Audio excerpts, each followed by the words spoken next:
Good evening friends. Junior cooperative ഇൻസ്പെക്ടറിൻ്റെ online ക്ലാസ്സിലേക്ക് എൻ്റെ എല്ലാ പ്രിയപ്പെട്ട വിദ്യാർത്ഥികൾക്കും സ്വാഗതം. അപ്പോൾ നമ്മൾ ജൂനിയർ കോപ്പറേറ്റീവ് ഇൻസ്പെക്ടറിൻ്റെ നോട്ടിഫിക്കേഷൻ വന്നു അല്ലേ? അപ്പോൾ നിങ്ങളൊക്കെ നന്നായിട്ട് പഠിച്ചു തുടങ്ങി എന്ന് വിചാരിക്കുന്നു. നന്നായിട്ട് പഠിക്കുക.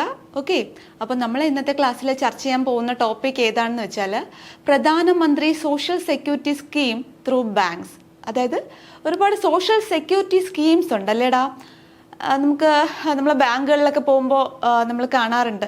അതായത് ബാങ്കിൽ നമ്മൾ ട്രാൻസാക്ഷനൊക്കെ ചെല്ലുമ്പോൾ അതിൻ്റെ ചുമരുകളിലൊക്കെ സോഷ്യൽ സെക്യൂരിറ്റി സ്കീംസിനെ പറ്റിയൊക്കെ, അതായത് ഫിനാൻഷ്യൽ സ്കീമിനെ പറ്റിയൊക്കെ ബ്രോഷറുകളും അല്ലാതെ പോസ്റ്ററുകളൊക്കെ കാണാറുണ്ട്. അതൊക്കെ നിങ്ങൾ വായിച്ചു നോക്കാറുണ്ടോ? ഈ വീഡിയോ കാണുന്ന എത്ര പേര് അതൊക്കെ വായിച്ചു നോക്കാറുണ്ട്? അതിൻ്റെ പ്രീമിയവും അതിൻ്റെ ഏജ് ഗ്രൂപ്പും ഒക്കെ ബ്രോഷറിൽ പറയാറുണ്ട്, അല്ലെങ്കിൽ ആ പോസ്റ്ററുകളിൽ മെൻഷൻ ചെയ്യാറുണ്ട്. നിങ്ങളൊക്കെ വായിച്ച് നോക്കിയിട്ടുണ്ടോ ആ പദ്ധതികളെ പറ്റിയൊക്കെ? ഓക്കെ, അപ്പോൾ നമ്മുടെ സിലബസിൽ, അപ്പോൾ നമ്മുടെ പുതിയ സിലബസ് വന്നിട്ടില്ല, നമ്മുടെ പഴയ സിലബസിൽ നമ്മുടെ ഈ ഫിനാൻഷ്യൽ സ്കീംസ് പ്രത്യേകം എടുത്ത് പറയുന്നുണ്ട്. ഓക്കെ, പ്രത്യേകം എടുത്ത് പറയുന്നുണ്ട്. അപ്പോൾ അതുകൊണ്ട് തന്നെ ഈ സ്കീംസിന് വളരെ അധികം പ്രാധാന്യം കൊടുത്തു വേണം നിങ്ങൾ പഠിക്കാനായിട്ട്. അതായത് സ്കീം വെറുതെ അങ്ങ് പഠിച്ചാൽ പോരാ, അതിൻ്റെ പ്രീമിയം, ഏജ് ഗ്രൂപ്പ്, നമ്മൾ ഇംപ്ലിമെൻ്റ് ചെയ്യുന്ന ഏജൻസി, അത് ഏത് മന്ത്രിസഭയുടെ കാലത്തായിരുന്നു എന്ന് തുടങ്ങി A to Z കാര്യങ്ങൾ നിങ്ങൾ സ്കീംസിനെ പറ്റി അറിഞ്ഞിരിക്കണം. അത് നമുക്ക് വളരെ സിമ്പിളായിട്ട് ക്രിസ്പായിട്ട് എങ്ങനെ പഠിച്ചെടുക്കാൻ നോക്കാം. ഓക്കെ, നമുക്ക് ക്ലാസ് സ്റ്റാർട്ട് ചെയ്താലോ? എല്ലാവരും റെഡിയല്ലേ?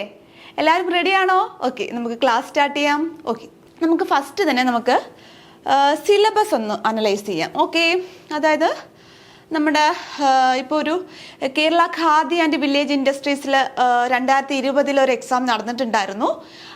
2020 തന്നെ നമ്മുടെ കേരള കോർപ്പറേറ്റീവ് ഇൻസ്പെക്ടർ കോർപ്പറേഷൻ സഹകരണത്തിൽ നമ്മുടെ കോർപ്പറേറ്റീവ് ഇൻസ്പെക്ടർ എക്സാം നടന്നിട്ടുണ്ടായിരുന്നു. അപ്പോൾ രണ്ടിൻ്റെയും കാറ്റഗറി നമ്പറൊക്കെ അറിയാവോ? നമ്മുടെ ക്വസ്റ്റ്യൻ പേപ്പർ കോഡൊക്കെ ഉണ്ട്, ഞാനത് ക്ലാസ്സിൽ മുന്നോട്ട് പോകുമ്പോൾ പറയാം. അപ്പോൾ ഇത് നമ്മുടെ ആ ഒരു എക്സാമിനെ ബേസ് ചെയ്ത സിലബസ് ഇതായിരുന്നു കേട്ടോ. അതായത് ആ 2 എക്സാമും കണ്ടക്ട് ചെയ്ത ആ സിലബസ് ഇതായിരുന്നു. ഓക്കെ, അതിൽ നമുക്ക് ആ സിലബസ് പരിശോധിച്ചാൽ, അതായത് ആ പ്രീവിയസ് സിലബസ് പരിശോധിച്ചാൽ 2 ഭാഗങ്ങളാണല്ലേ ഉള്ളത്. പാർട്ട് 1 ഏതാണ്? കോർപ്പറേഷൻ സഹകരണം. പാർട്ട് 2 ഏതാണ്? ബാങ്കിങ് ആണല്ലേ. Part 2 banking. ആ ബാങ്കിങ്ങിനുള്ളിലെ, അതായത് പാർട്ട് 2 ബാങ്കിങ്ങിനുള്ളിലെ 10ാമത്തെ മൊഡ്യൂൾ ഏതാണ്? 10ാമത്തെ module. Okay, recent trends in Indian banking. ഏതാണ്? റീസെന്റ് ട്രെൻഡ്സ് ഇൻ ഇന്ത്യൻ ബാങ്കിങ്ങിൽ നമ്മൾ ഇന്ന് ക്ലാസ്സിൽ ചർച്ച ചെയ്യാൻ പോകുന്ന പോർഷൻ ഏതാണെന്ന് വെച്ചാൽ നോക്കാം. ഏതാണെന്ന്? പ്രധാനമന്ത്രി സുരക്ഷാ ബീമാ യോജന. എന്താണ്?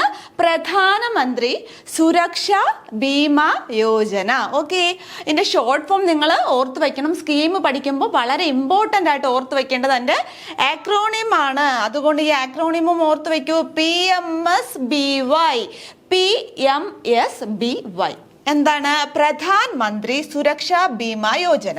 ദെൻ നെക്സ്റ്റ് നമ്മൾ ഇന്നത്തെ ക്ലാസ്സിൽ ചർച്ച ചെയ്യാൻ പോകുന്ന വേറൊരു സ്കീമും കൂടെ ഉണ്ട്. അത് എല്ലാവർക്കും തന്നെ അറിയാം, വളരെ ഫേമസ് ആയിട്ടുള്ളൊരു സ്കീമാണ്. ഏതാണ്? Atal pension Yojana. Atal pension Yojana APY. എന്താണ്? Atal pension Yojana APY. എൻ്റെ ആക്രോണിമാണ് കേട്ടോ. നമ്മൾ എക്സാംസിനൊക്കെ കൂടുതൽ ആക്രോണിമാണ് ചോദിക്കുന്നത്, അതുകൊണ്ടാണ് അത് എക്സ്പാൻഡ് ചെയ്ത് പറഞ്ഞത്. ഓക്കെ, അപ്പോൾ ഈ 2 സ്കീമുകളെ പറ്റിയാണ് നമ്മൾ ഇന്നത്തെ ക്ലാസ്സിൽ പറയാൻ പോകുന്നത്. ഓക്കെ, നമുക്ക് ക്ലാസ്സിലോട്ട് പോവാം. PQ corner. ഓക്കെ, PQ നോക്കാം നമുക്ക്. അതായത് ഇത് നമ്മൾ എക്സാമിന് പഠിക്കുമ്പോൾ പ്രീവിയസ് ക്വസ്റ്റ്യൻസ് വെച്ച് പഠിക്കുമ്പോഴാണ് നമുക്ക് കുറച്ചും കൂടെ നമ്മുടെ കയ്യിലൊരു കണ്ടന്റ് ഉണ്ടല്ലേ, ആ കണ്ടന്റിനെ നമുക്ക് എങ്ങനെ നന്നായിട്ട് കൊണ്ടുവരാം എന്ന് വേണം നമ്മൾ നോക്കാൻ. അപ്പം നമ്മുടെ കയ്യിൽ ഇപ്പോൾ റെഫറൻസ് ആയിട്ടുള്ള ഒരു ക്വസ്റ്റ്യൻ പേപ്പർ എന്ന് പറയുന്നത് junior corporative inspector Kerala Khadi and village industries. Kerala Khadi and village industries exam, junior corporative inspector എക്സാമിൻ്റെ ക്വസ്റ്റ്യൻ പേപ്പർ ആണ്. ഇവിടുത്തെ ക്വസ്റ്റ്യൻ പേപ്പറിൻ്റെ കോഡ് നോട്ട് ചെയ്ത് വയ്ക്കൂ. 026/2020. ഓക്കെ, ഈ ക്വസ്റ്റ്യൻ പേപ്പർ കോഡ് പറയുന്നത് നിങ്ങൾ ഈ ക്വസ്റ്റ്യൻ പേപ്പർ മസ്റ്റ് ആയിട്ടും ഡൗൺലോഡ് ചെയ്ത് വർക്കൗട്ട് ചെയ്യണം. ഓക്കെ, അപ്പോൾ ക്വസ്റ്റ്യൻ പേപ്പർ കോഡും കൂടെ നിങ്ങൾ നോട്ട് ചെയ്ത് വെക്കും. ഓക്കെ, അപ്പോൾ ഇത് ഏത് എക്സാം ആണ്? Junior cooperative inspector Kerala Khadi and village ഇൻഡസ്ട്രീസിലെ ചോദിച്ച നമ്മുടെ സ്കീമിനെ പറ്റി, നമ്മൾ ഇന്ന് ക്ലാസ്സിൽ ചർച്ച ചെയ്യാൻ പോകുന്ന സ്കീമിനെ പറ്റി ചോദിച്ച ഒരു ചോദ്യമാണ്. നോക്കൂ, 72 നമ്പർ ചോദ്യം, എ കോഡ് ക്വസ്റ്റ്യൻ പേപ്പറിലെ 72 നമ്പർ ചോദ്യം എന്താണ്? Dash scheme will offer A renewable 1 year death cum disability cover of ₹2 lakhs to all saving banks account holder in the age group of 18 to 70 years for a premium of Rs12 per annum per subscriber. മനസ്സിലായോ? നമുക്ക് option നോക്കാം. Option A PMSBY, ഞാൻ നേരത്തെ പറഞ്ഞിരുന്നു, അതിന്റെ short form ആണ് കൊടുത്തിരിക്കുന്നത്, PMSBY. Option B എന്താണ്? PMJJBY. ഓപ്ഷൻ സി എന്താണ്? APY. ഓപ്ഷൻ ഡി എന്താണ്? None of the above. Okay, നിങ്ങൾക്ക് ഈ ക്വസ്റ്റ്യൻ വായിച്ചിട്ട് എന്തൊക്കെ മനസ്സിലായി? അതായത് നമ്മളൊരു സ്കീമിനെ പറ്റിയാണ് ചോദിച്ചിരിക്കുന്നത്. അതിൽ എന്തൊക്കെ കാര്യങ്ങളാണ് ആ ക്വസ്റ്റ്യനിൽ പ്രധാനമായിട്ടും പറഞ്ഞിരിക്കുന്നതെന്ന് നോക്കിക്കേ. എന്താണ് പറഞ്ഞിരിക്കുന്നത്? ആ എമൗണ്ട് ഇവിടെ പറഞ്ഞിട്ടുണ്ട് അല്ലേടാ, ക്വസ്റ്റ്യനിൽ എമൗണ്ട് പറഞ്ഞിട്ടുണ്ട്. പിന്നെ അവിടെ സ്പെസിഫൈ ചെയ്തേക്കുന്ന ഏതാണ്? ഏജ് ഗ്രൂപ്പും പറഞ്ഞിട്ടുണ്ട് അല്ലേ? ഏജ് ഗ്രൂപ്പും പറഞ്ഞിട്ടുണ്ട്. പിന്നെ എന്താണ്? ആ ഒരു സ്കീമിന്റെ എന്താണ്? പ്രീമിയവും പറഞ്ഞിട്ടുണ്ട്. അപ്പോൾ ക്വസ്റ്റ്യനിൽ 3 കാര്യങ്ങൾ പറഞ്ഞിട്ടുണ്ട്. അപ്പൊ നിങ്ങൾ ഇവിടുന്ന് എന്ത് മനസ്സിലാക്കണം? ഏതൊരു സ്കീം പഠിക്കുമ്പോഴും ഈ 3 കാര്യങ്ങളും നിങ്ങൾ ശ്രദ്ധിച്ചിരിക്കണം. ഓക്കെ, നമുക്ക് ഓപ്ഷൻ നോക്കാം. PMSBY എന്താണ്? PMSBY നമ്മൾ പഠിക്കാൻ പോകുന്ന പ്രധാനമന്ത്രി സുരക്ഷാ ബീമാ യോജന. ഓപ്ഷൻ ബി എന്താണ്? PMJJBY Pradhan Mantri Jeevan Jyoti Bima Yojana. Okay, option C എന്താണ്? APY Atal pension Yojana. Option D എന്താണ്? None of the above. ഇതിന്റെ ആൻസർ ആർക്കെങ്കിലും അറിയാവോ? പ്രീവിയസ് ക്വസ്റ്റ്യൻസ് വർക്ക്ഔട്ട് ചെയ്ത ആരെങ്കിലും ഉണ്ടോ നമ്മുടെ കൂട്ടത്തില്? എത്ര പേര് പ്രീവിയസ് ക്വസ്റ്റ്യൻ വർക്ക്ഔട്ട് ചെയ്തടാ? എത്ര പേര് ചെയ്തിട്ടുണ്ട് previous questions? Previous question must ആയിട്ടും വർക്ക്ഔട്ട് ചെയ്യണം. ഓക്കെ, അതിന് റെഫറൻസ് ആയിട്ട് വേണം നിങ്ങൾ പഠിക്കാനുള്ളത്. ഓക്കെ, അപ്പൊ ഇതിന്റെ ആൻസർ എത്ര പേർക്ക് അറിയാം? ഒന്ന് കൈപൊക്കാവോ? എത്ര പേർക്ക് അറിയാം ഇതിന്റെ ആൻസർ? ഞാൻ ഇപ്പോൾ ഇതിൻ്റെ ആൻസർ പറയുന്നില്ല. നമുക്ക് ക്ലാസ് കഴിഞ്ഞ ശേഷം, നമ്മൾ സ്കീമിൻ്റെ ക്ലാസ് കഴിഞ്ഞ ശേഷം നിങ്ങൾ തന്നെ എനിക്ക് പറഞ്ഞു തരണം ഇതിൻ്റെ ആൻസർ. ഓക്കെ, നിങ്ങൾ തന്നെ എനിക്ക് ഇതിൻ്റെ ആൻസർ പറഞ്ഞു തരണം. ഓക്കെ, നോക്കാം, നമുക്ക് ക്ലാസ്സിലോട്ട് പോവാം.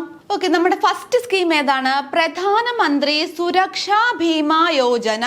എന്താണ്? പ്രധാനമന്ത്രി സുരക്ഷാ ബീമാ യോജന. ഓക്കെ, അതിന്റെ ഷോർട്ട് ഫോം നോക്കി വയ്ക്കുക, PMSBY. ഓക്കെ, ഈ PMSBY എങ്ങനെ വന്നു എന്ന് അറിയാത്തവർ ആരെങ്കിലും ഉണ്ടോ? P Pradhan, M Mantri, S Suraksha, B Bima and Y Yojana. ഇത് അറിഞ്ഞൂടാത്തവർക്ക് വേണ്ടി പറഞ്ഞതേ ഉള്ളൂ കേട്ടോ. ഒട്ടുമിക്ക ആൾക്കാർക്കും അറിയാമായിരിക്കും. ഓക്കെ, നമുക്ക് ഇതിൻ്റെ ഒരു ഓവർവ്യൂ, അതായത് ഈ ഒരു സ്കീമിൻ്റെ കാതലായിട്ടുള്ള അല്ലെങ്കിൽ അതിൻ്റെ ആത്മാവ് എന്ന് പറയുന്ന കാര്യം നമുക്ക് ഓവർവ്യൂ ആദ്യം ഒന്ന് നോക്കാം. എന്താണ് ഇതിൻ്റെ കാതൽ അല്ലെങ്കിൽ എന്താണ് ഇതിൻ്റെ ആത്മാവ് എന്നുള്ളത്? ഓക്കെ, നമുക്ക് നോക്കാം. അതായത് പ്രധാനമന്ത്രി സുരക്ഷാ ബീമാ യോജന എന്ന പദ്ധതി ഇംപ്ലിമെന്റ് ചെയ്ത അല്ലെങ്കിൽ കൊണ്ടുവന്ന നമ്മുടെ പ്രധാനമന്ത്രി ആരാണ് നമ്മുടെ പ്രധാനമന്ത്രി സുരക്ഷാ ബീമാ യോജന ആരുടെ കാലയളവിലാണ് വന്നത്? നമ്മുടെ ഇപ്പോഴത്തെ പ്രധാനമന്ത്രി ശ്രീ നരേന്ദ്രമോദി. ആരാണ്? ശ്രീ നരേന്ദ്രമോദി സർക്കാരിന്റെ സമയത്താണ് എന്ത് കൊണ്ടുവന്നത്? പ്രധാനമന്ത്രി സുരക്ഷാ ബീമാ യോജന. 1 മാർക്ക് ചോദ്യം. ഓക്കെ, 1 മാർക്ക് കിട്ടാൻ പറ്റിയ നല്ലൊരു ചോദ്യമാണ് കേട്ടോ. ഇതിന്റെ വർഷം നോക്കൂ, എന്നാണ് വന്നത്? 2015 മെയ് 9, 2015 മെയ് 9. ബ്രാക്കറ്റിൽ നോക്കൂ, കൊൽക്കത്ത. എവിടെയാണ് കൊൽക്കത്ത എവിടെയാണ്? വെസ്റ്റ് ബംഗാളിലാണ് അല്ലേ? പശ്ചിമ ബംഗാളിലെ കൊൽക്കത്തയിലാണ് ആദ്യമായിട്ട് ഈ പദ്ധതി ലോഞ്ച് ചെയ്തത്. ഓക്കെ, നമുക്ക് 2 മാർക്ക് അവിടെ നിന്ന് ഉറപ്പിക്കാം. എവിടെയൊക്കെയാണ്? നരേന്ദ്രമോദിയുടെ സമയത്താണ് വന്നത്. വർഷം എന്നാണ്? 2015 മെയ് 9. എവിടെയാണ്? വെസ്റ്റ് ബംഗാളിലെ കൊൽക്കത്തയിലാണ് ഈ പദ്ധതി ആദ്യമായിട്ട് ലോഞ്ച് ചെയ്തത്. ഓക്കെ, ഇനി നെക്സ്റ്റ് നോക്കൂ, ഏജ് ഗ്രൂപ്പ്. അതായത് ഈ പദ്ധതിയിൽ അംഗമാകാനുള്ള ഏജ് ഗ്രൂപ്പ് നോക്കൂ, 18 മുതൽ 70 വയസ്സ്. എത്രയാണ്? 18 മുതൽ 70 വയസ്സ്. ഓക്കെ, ആനുവൽ പ്രീമിയം എത്രയാണ്? ആനുവൽ പ്രീമിയം നോക്കൂ, Rs20 പെർ annum 20 രൂപയാണ് അല്ലേ? വളരെ ചെറിയ ഒരു എമൗണ്ട് ആണല്ലേ? Rs20 per annum. വർഷത്തിലാണ് കേട്ടോ. ഇവിടെ നോക്കൂ, വർഷത്തിലാണ് Rs20 പെർ annum എന്ന് പറയുന്നത്. ഓക്കെ, സ്കീം ഓഫേർഡ്, അതായത് ഈ സ്കീം ഓഫർ ചെയ്യുന്നത് ആരാണെന്ന് നോക്കാം. ആരാണ് ഈ സ്കീം ഓഫർ ചെയ്യുന്നത്? All public sector general insurance company. ആരാണ് ഓഫർ ചെയ്യുന്നത്? All public sector general insurance company. Okay, നമുക്കിവിടെ എത്ര പോയിന്റ് ഉണ്ട്? 5 പോയിന്റ് ഉണ്ട് അല്ലേ? 5 പോയിന്റ് ഉണ്ട്. അപ്പോൾ നമുക്ക് ഈ സ്കീം പഠിക്കുന്നതിന് മുന്നേ തന്നെ നമുക്ക് അതിന്റെ ആത്മാവ് എന്താണെന്ന് കിട്ടിയല്ലോ. എന്താണ്? എല്ലാവരും ഒന്ന് ഓർത്ത് നോക്കൂ. അതായത് നമുക്ക് ഇത്രയും കണ്ടന്റ് നിങ്ങൾ പഠിച്ചു കഴിഞ്ഞാൽ തന്നെ അവിടെ പക്കയായി കാര്യങ്ങൾ. ഓക്കെ, നമ്മുടെ പ്രധാനമന്ത്രി സുരക്ഷാ ബീമാ യോജന കൊണ്ടുവന്ന പ്രധാനമന്ത്രി ആരാണ്? ശ്രീ നരേന്ദ്രമോദി. എന്നാണ് വന്നത്? 2015 മെയ് 9. എവിടെയാണ് വന്നത്? വെസ്റ്റ് ബംഗാളിലെ കൊൽക്കത്തയിലാണ് ആദ്യമായിട്ട് ഈ പദ്ധതി ലോഞ്ച് ചെയ്തത്.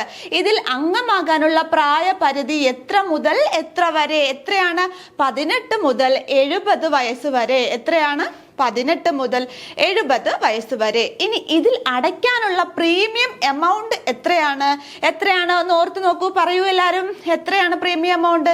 20 രൂപയാണ് അല്ലേ? വളരെ ചെറിയൊരു എമൗണ്ട് ആണ്. 20 രൂപ. മന്ത്ലി ആണോ? മന്ത്ലി ബേസിസിലാണോ?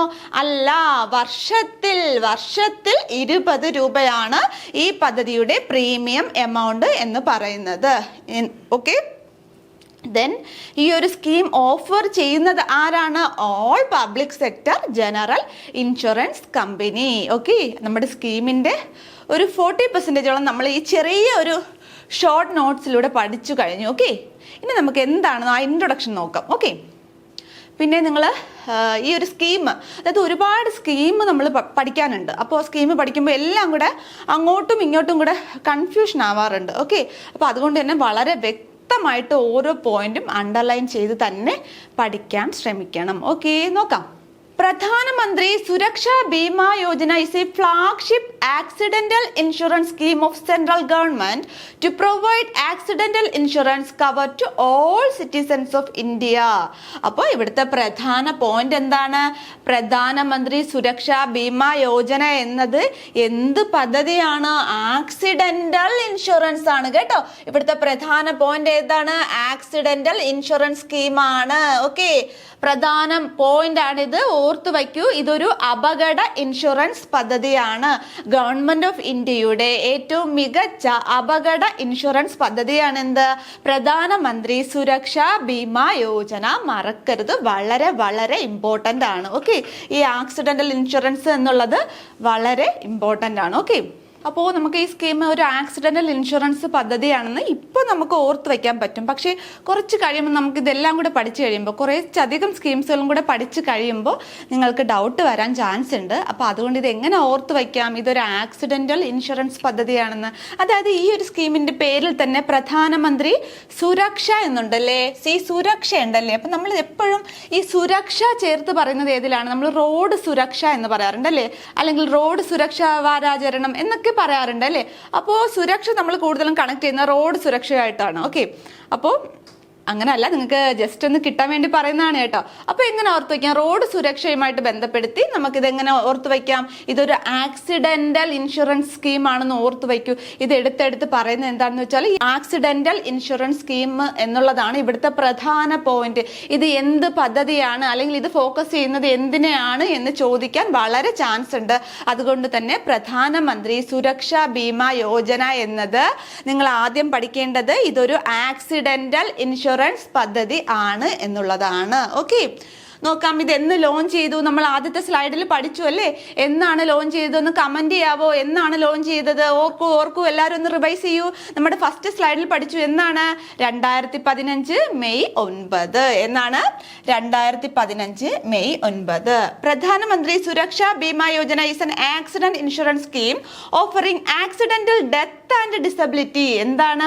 ആക്സിഡന്റ് മൂലമുള്ള മരണത്തിനോ അല്ലെങ്കിൽ വൈകല്യത്തിനോ പരിരക്ഷ നൽകുന്ന പദ്ധതിയാണ് എന്ത്? പ്രധാനമന്ത്രി സുരക്ഷാ ബീമാ യോജന. ഒന്ന് നോക്കൂ, ഒന്നുകൂടെ ആ പോയിന്റ് ഒന്ന് ശ്രദ്ധിക്കൂ. പ്രധാനമന്ത്രി Suraksha Bima Yojana is an accident insurance scheme offering accidental death and disability cover for death or disability on an account of an accident. Accident മൂലമുണ്ടാകുന്ന മരണത്തിനോ അല്ലെങ്കിൽ തുടർന്നുണ്ടാകുന്ന വൈകല്യത്തിനോ പരിരക്ഷ നൽകുന്ന പദ്ധതിയാണ് എന്ത്? പ്രധാനമന്ത്രി Suraksha Bima Yojana. Okay, next point നോക്കാം. ടോട്ടൽ ടോട്ടൽ പ്രീമിയം നമ്മൾ നേരത്തെ പഠിച്ചു അല്ലേ, എത്ര പ്രീമിയമാണ് അടയ്ക്കേണ്ടതെന്ന്. എത്രയാണ് ടോട്ടൽ പ്രീമിയം ഓഫ് RS20? ഞാൻ പറഞ്ഞു ഒരു ചെറിയ എമൗണ്ട് ആണെന്ന് പറഞ്ഞു. വർഷത്തിൽ ഈ ഒരു ചെറിയ എമൗണ്ട് അടച്ചാൽ മാത്രം മതി. എത്ര രൂപയാണ്? 20 രൂപയാണ്. ഓക്കെ, നിങ്ങൾ ഇതിന്റെ ബ്രാക്കറ്റ് ശ്രദ്ധിച്ചോ? ഈ ബ്രാക്കറ്റിൽ കൊടുത്തിട്ടുണ്ട് പ്രീവിയസ് എത്രയായിരുന്നു? 12. മുന്നേ എത്രയായിരുന്നു? മുൻപ് 12 രൂപയായിരുന്നു. 12 രൂപയായിരുന്നു മുന്നേ. എന്നാൽ ഇപ്പോൾ പുതുക്കിയത് എത്രയാണ്? ഇപ്പോൾ ഇപ്പോഴത്തെ ആനുവൽ പ്രീമിയം എത്ര രൂപയാണ്? 20 രൂപ. ഇത് മറക്കരുത്, ഇത് പുതുക്കിയ റേറ്റ് ആണ്. എത്രയാണ് പുതുക്കിയത്? 20 രൂപ. എത്രയാണ്? 20 ആണ് കേട്ടോ. നമ്മൾ മുന്നേ എത്രയായിരുന്നു? നിങ്ങൾ എവിടെയോ ആ ഒരു മുന്നത്തെ വാല്യൂ കണ്ടല്ലേ? എല്ലാവരും ഒന്ന് ഓർത്ത് നോക്കൂ. എവിടെയാണ് ആ മുന്നേ പറഞ്ഞ ആ ഒരു വാല്യൂ നമ്മൾ കണ്ടത്? എവിടെയാണ്? നമ്മൾ 12 രൂപ എവിടെയോ കണ്ടു അല്ലേ?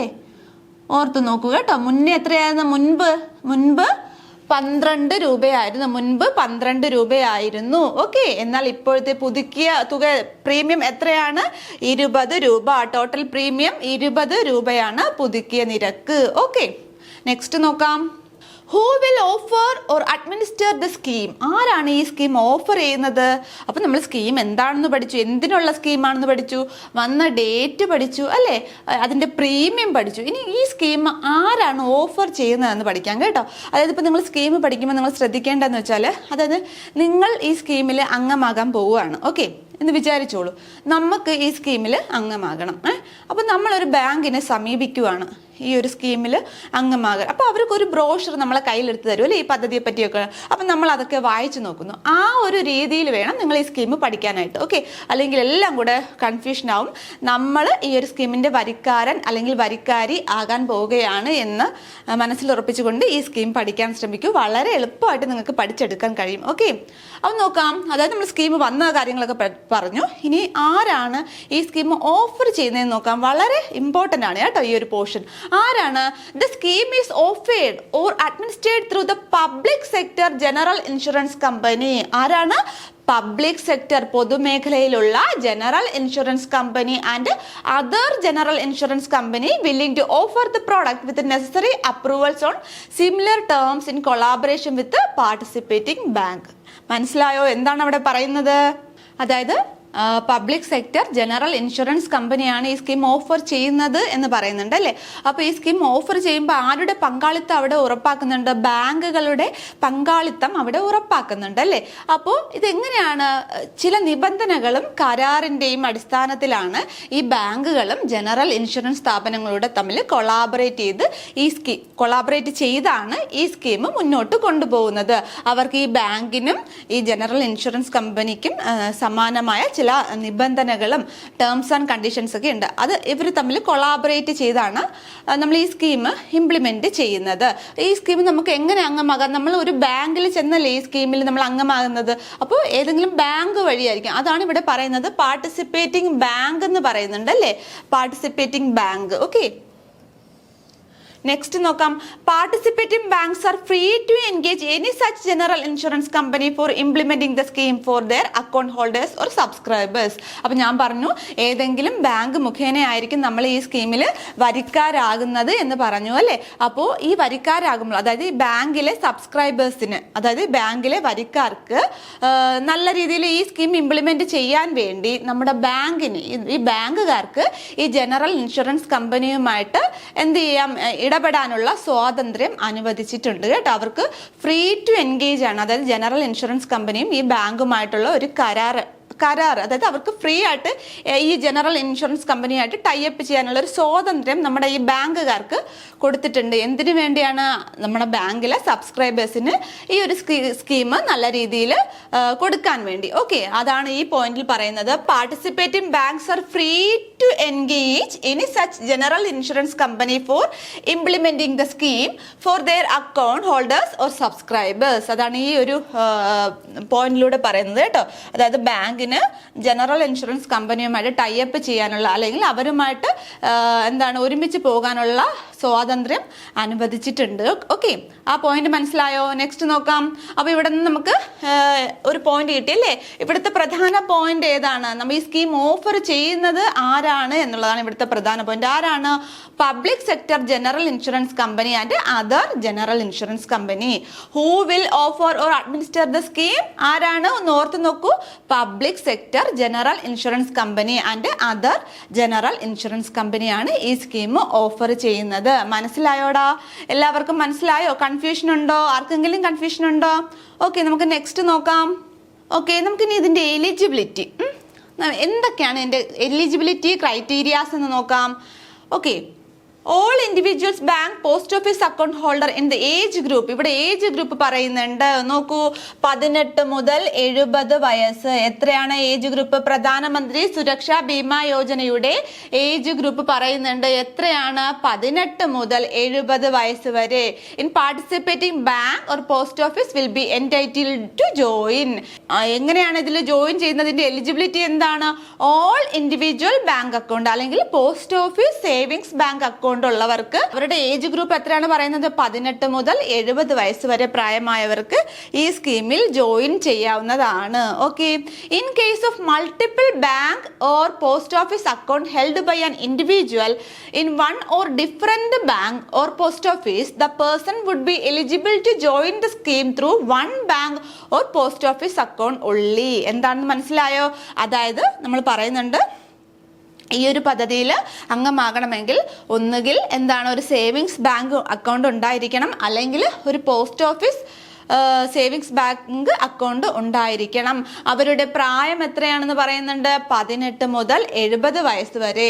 രണ്ടാമത്തെ പോയിന്റിൽ പറയുന്നത് എന്താണെന്ന് വെച്ചാൽ, ഇപ്പോൾ ഒരാൾക്ക് ഇപ്പം നമുക്ക് പല പല ബാങ്കുകളിൽ അക്കൗണ്ട് ഉണ്ടായിരിക്കും അല്ലേ. നമുക്ക് SBI ഉണ്ടാവാം, IOB ഉണ്ടാവാം, കാനറ ബാങ്കിൽ ഉണ്ടാവാം, ഒക്കെ ഉണ്ടാവാറുണ്ട്. അപ്പോൾ ഇവിടുത്തെ പ്രധാന പോയിന്റ് എന്താണെന്ന് വെച്ചാൽ, ഒരു സമയം ഒരു ബാങ്ക് അക്കൗണ്ടിൽ നിന്ന് മാത്രമേ ഈ സ്കീമിൽ അംഗമാകാൻ കഴിയുള്ളൂ. Okay, the person would be eligible to join the scheme through one bank or post office account only. ഇവിടെ പറയുന്നുണ്ട്, the person would be eligible to join the scheme through one bank account. ഇവിടെ പ്രത്യേകം പറയുന്നുണ്ട്, statement type question വരുവാണെങ്കിൽ ഇത് പ്രതീക്ഷിക്കാം. Only one bank account, ഒരു bank അക്കൗണ്ടിൽ നിന്ന് മാത്രമേ ജോയിൻ ചെയ്യാൻ കഴിയുള്ളൂ. One bank account or post office account. ഒരേ സമയം ഒന്നിലധികം ബാങ്ക് അക്കൗണ്ടുകളിൽ നിന്നും ഈ സ്കീമിൽ ജോയിൻ ചെയ്യാൻ കഴിയില്ല. ഒരു ബാങ്ക് അക്കൗണ്ടിൽ നിന്ന് മാത്രമേ ഈ സ്കീമിൽ ജോയിൻ ചെയ്യാൻ കഴിയുള്ളൂ. അതാണ് ഇവിടുത്തെ ഇമ്പോർട്ടന്റ് പോയിന്റ് കേട്ടോ. അപ്പൊ ഇവിടെ നമുക്ക് 2 പോയിന്റ് കിട്ടി. എന്തൊക്കെയാണ്? ഏജ് ഗ്രൂപ്പ് എത്രയാണ്? 18 മുതൽ 70 വയസ്സ്. അവർക്ക് എന്തുണ്ടായിരിക്കണം?